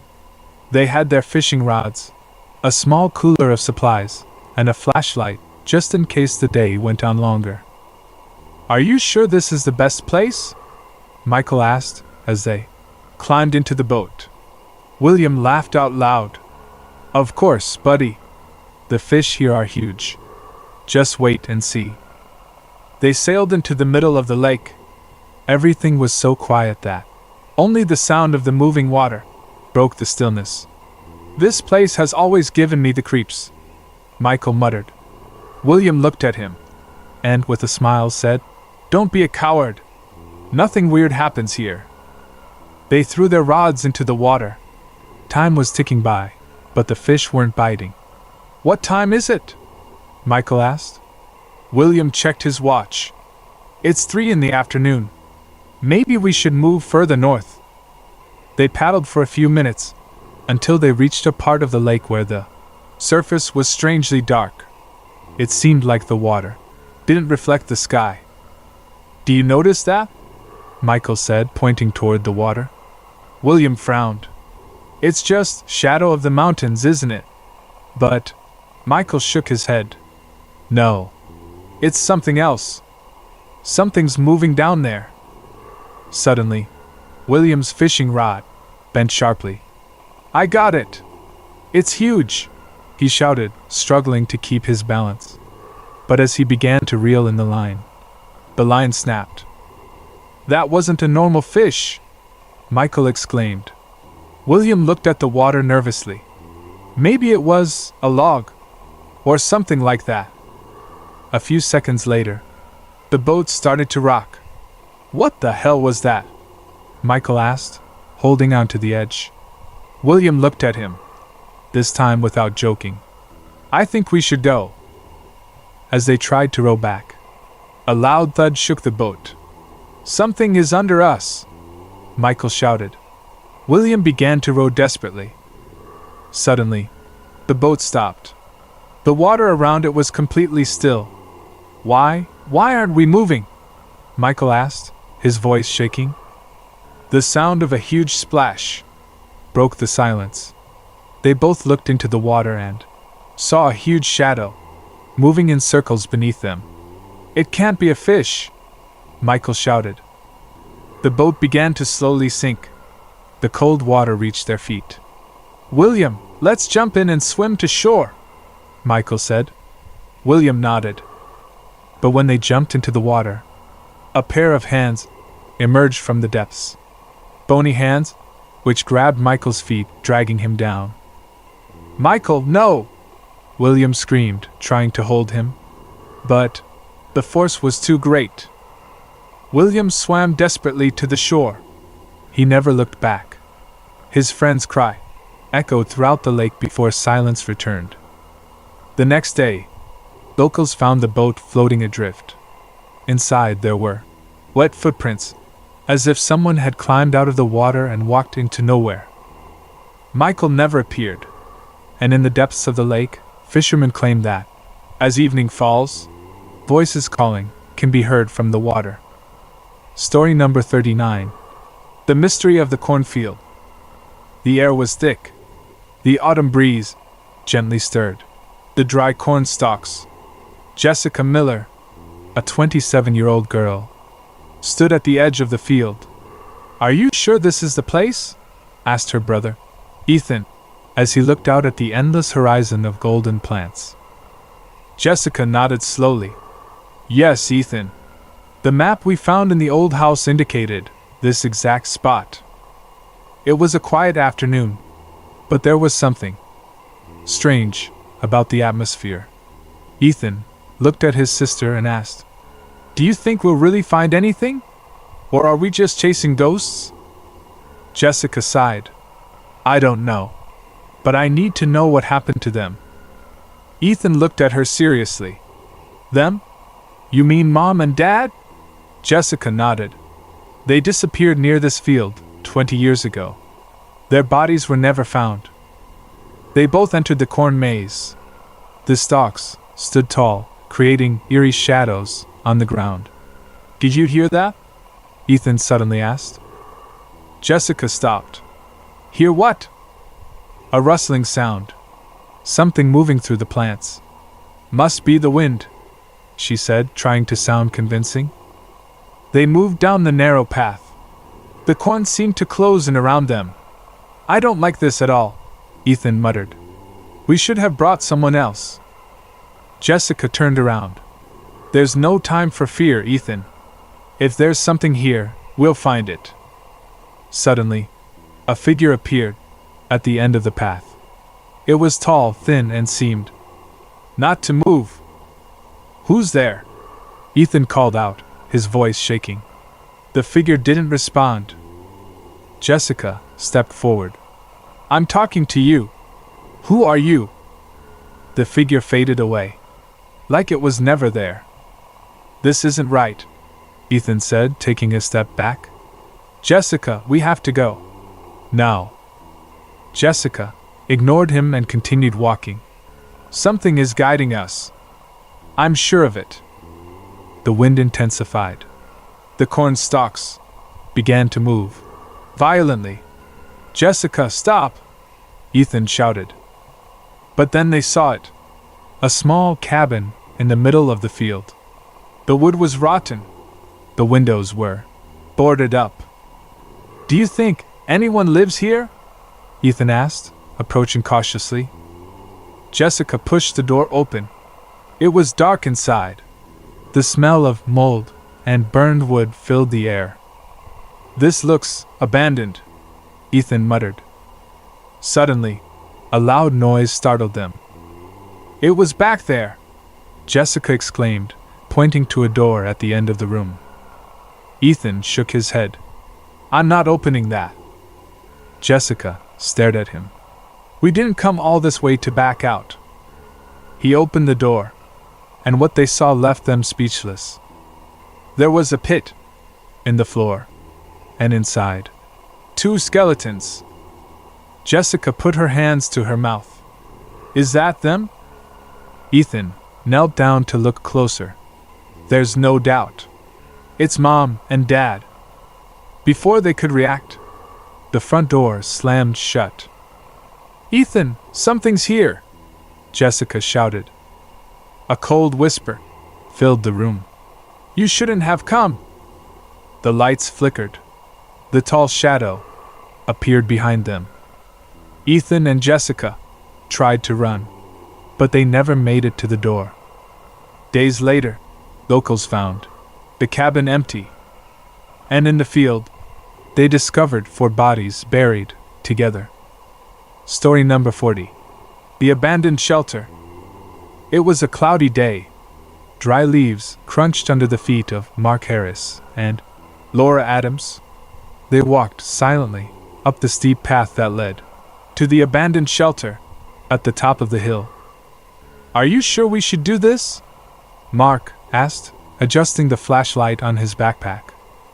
Laura looked at him determinedly. We need to know what happened to Nathan. He went up here and never came back. But Laura, Mark murmured, what if we find something we don't want to see? Laura sighed. Then we'll have answers, Mark. Something is better than nothing. The shelter finally appeared before them. It was an old structure with walls covered in moss and broken windows. This looks like something out of a horror movie, Mark commented, trying to joke around to ease the tension. Laura didn't smile. Nathan said he came here to clear his mind, but something went wrong. I know it. They came in through the front door. The air was chilly, and the silence was oppressive. Nathan? Are you here? Laura shouted, her voice echoing through the empty walls. Mark stopped dead. Wait, did you hear that? Laura frowned. Hear what? A whisper. It was faint, but it seemed to come from upstairs. Nathan! Is that you? Mark shouted, nervousness in his voice. Laura grabbed her flashlight. Let's go upstairs. If there's something, we need to see it. They went up the stairs. Each step made an ominous creaking sound. I don't like this, Laura, Mark muttered. We should have called the police. Laura didn't answer. They came to a long hallway with several doors. One of them was ajar. Laura pointed to the door. It must be there. Mark shook his head. I'm not going in first. Laura sighed. Okay, I'll go. She slowly opened the door, and there it was. A small room with wooden walls. In the center, a chair. What is this? Mark asked, coming in behind her. On the chair was a note. Laura took it with shaking hands. I should never have come here, she read aloud. It's Nathan's handwriting. Suddenly, a loud thud echoed from the floor below. Mark! Laura shouted. Something's downstairs. Mark froze. This isn't normal, Laura. Something's messing with us. They ran to the stairwell, but the front door was locked. How did this happen? Mark asked, banging on the door. Then they heard footsteps on the roof. This doesn't make sense, Laura shouted. Suddenly, the roof partially collapsed. A skeletal hand fell in front of them. Oh my God! Mark exclaimed. Laura knelt down to look. It's Nathan! He's been killed! Before they could react, the walls began to shake. A high-pitched scream filled the house. We have to get out of here, Mark shouted. But something stopped them. A dark shadow formed in front of them. You shouldn't have come, a deep voice whispered. It was the last thing they heard. Days later, the hikers found the shelter empty. And in the basement, they discovered 3 bodies, their faces reflected the terror they experienced in their final moments.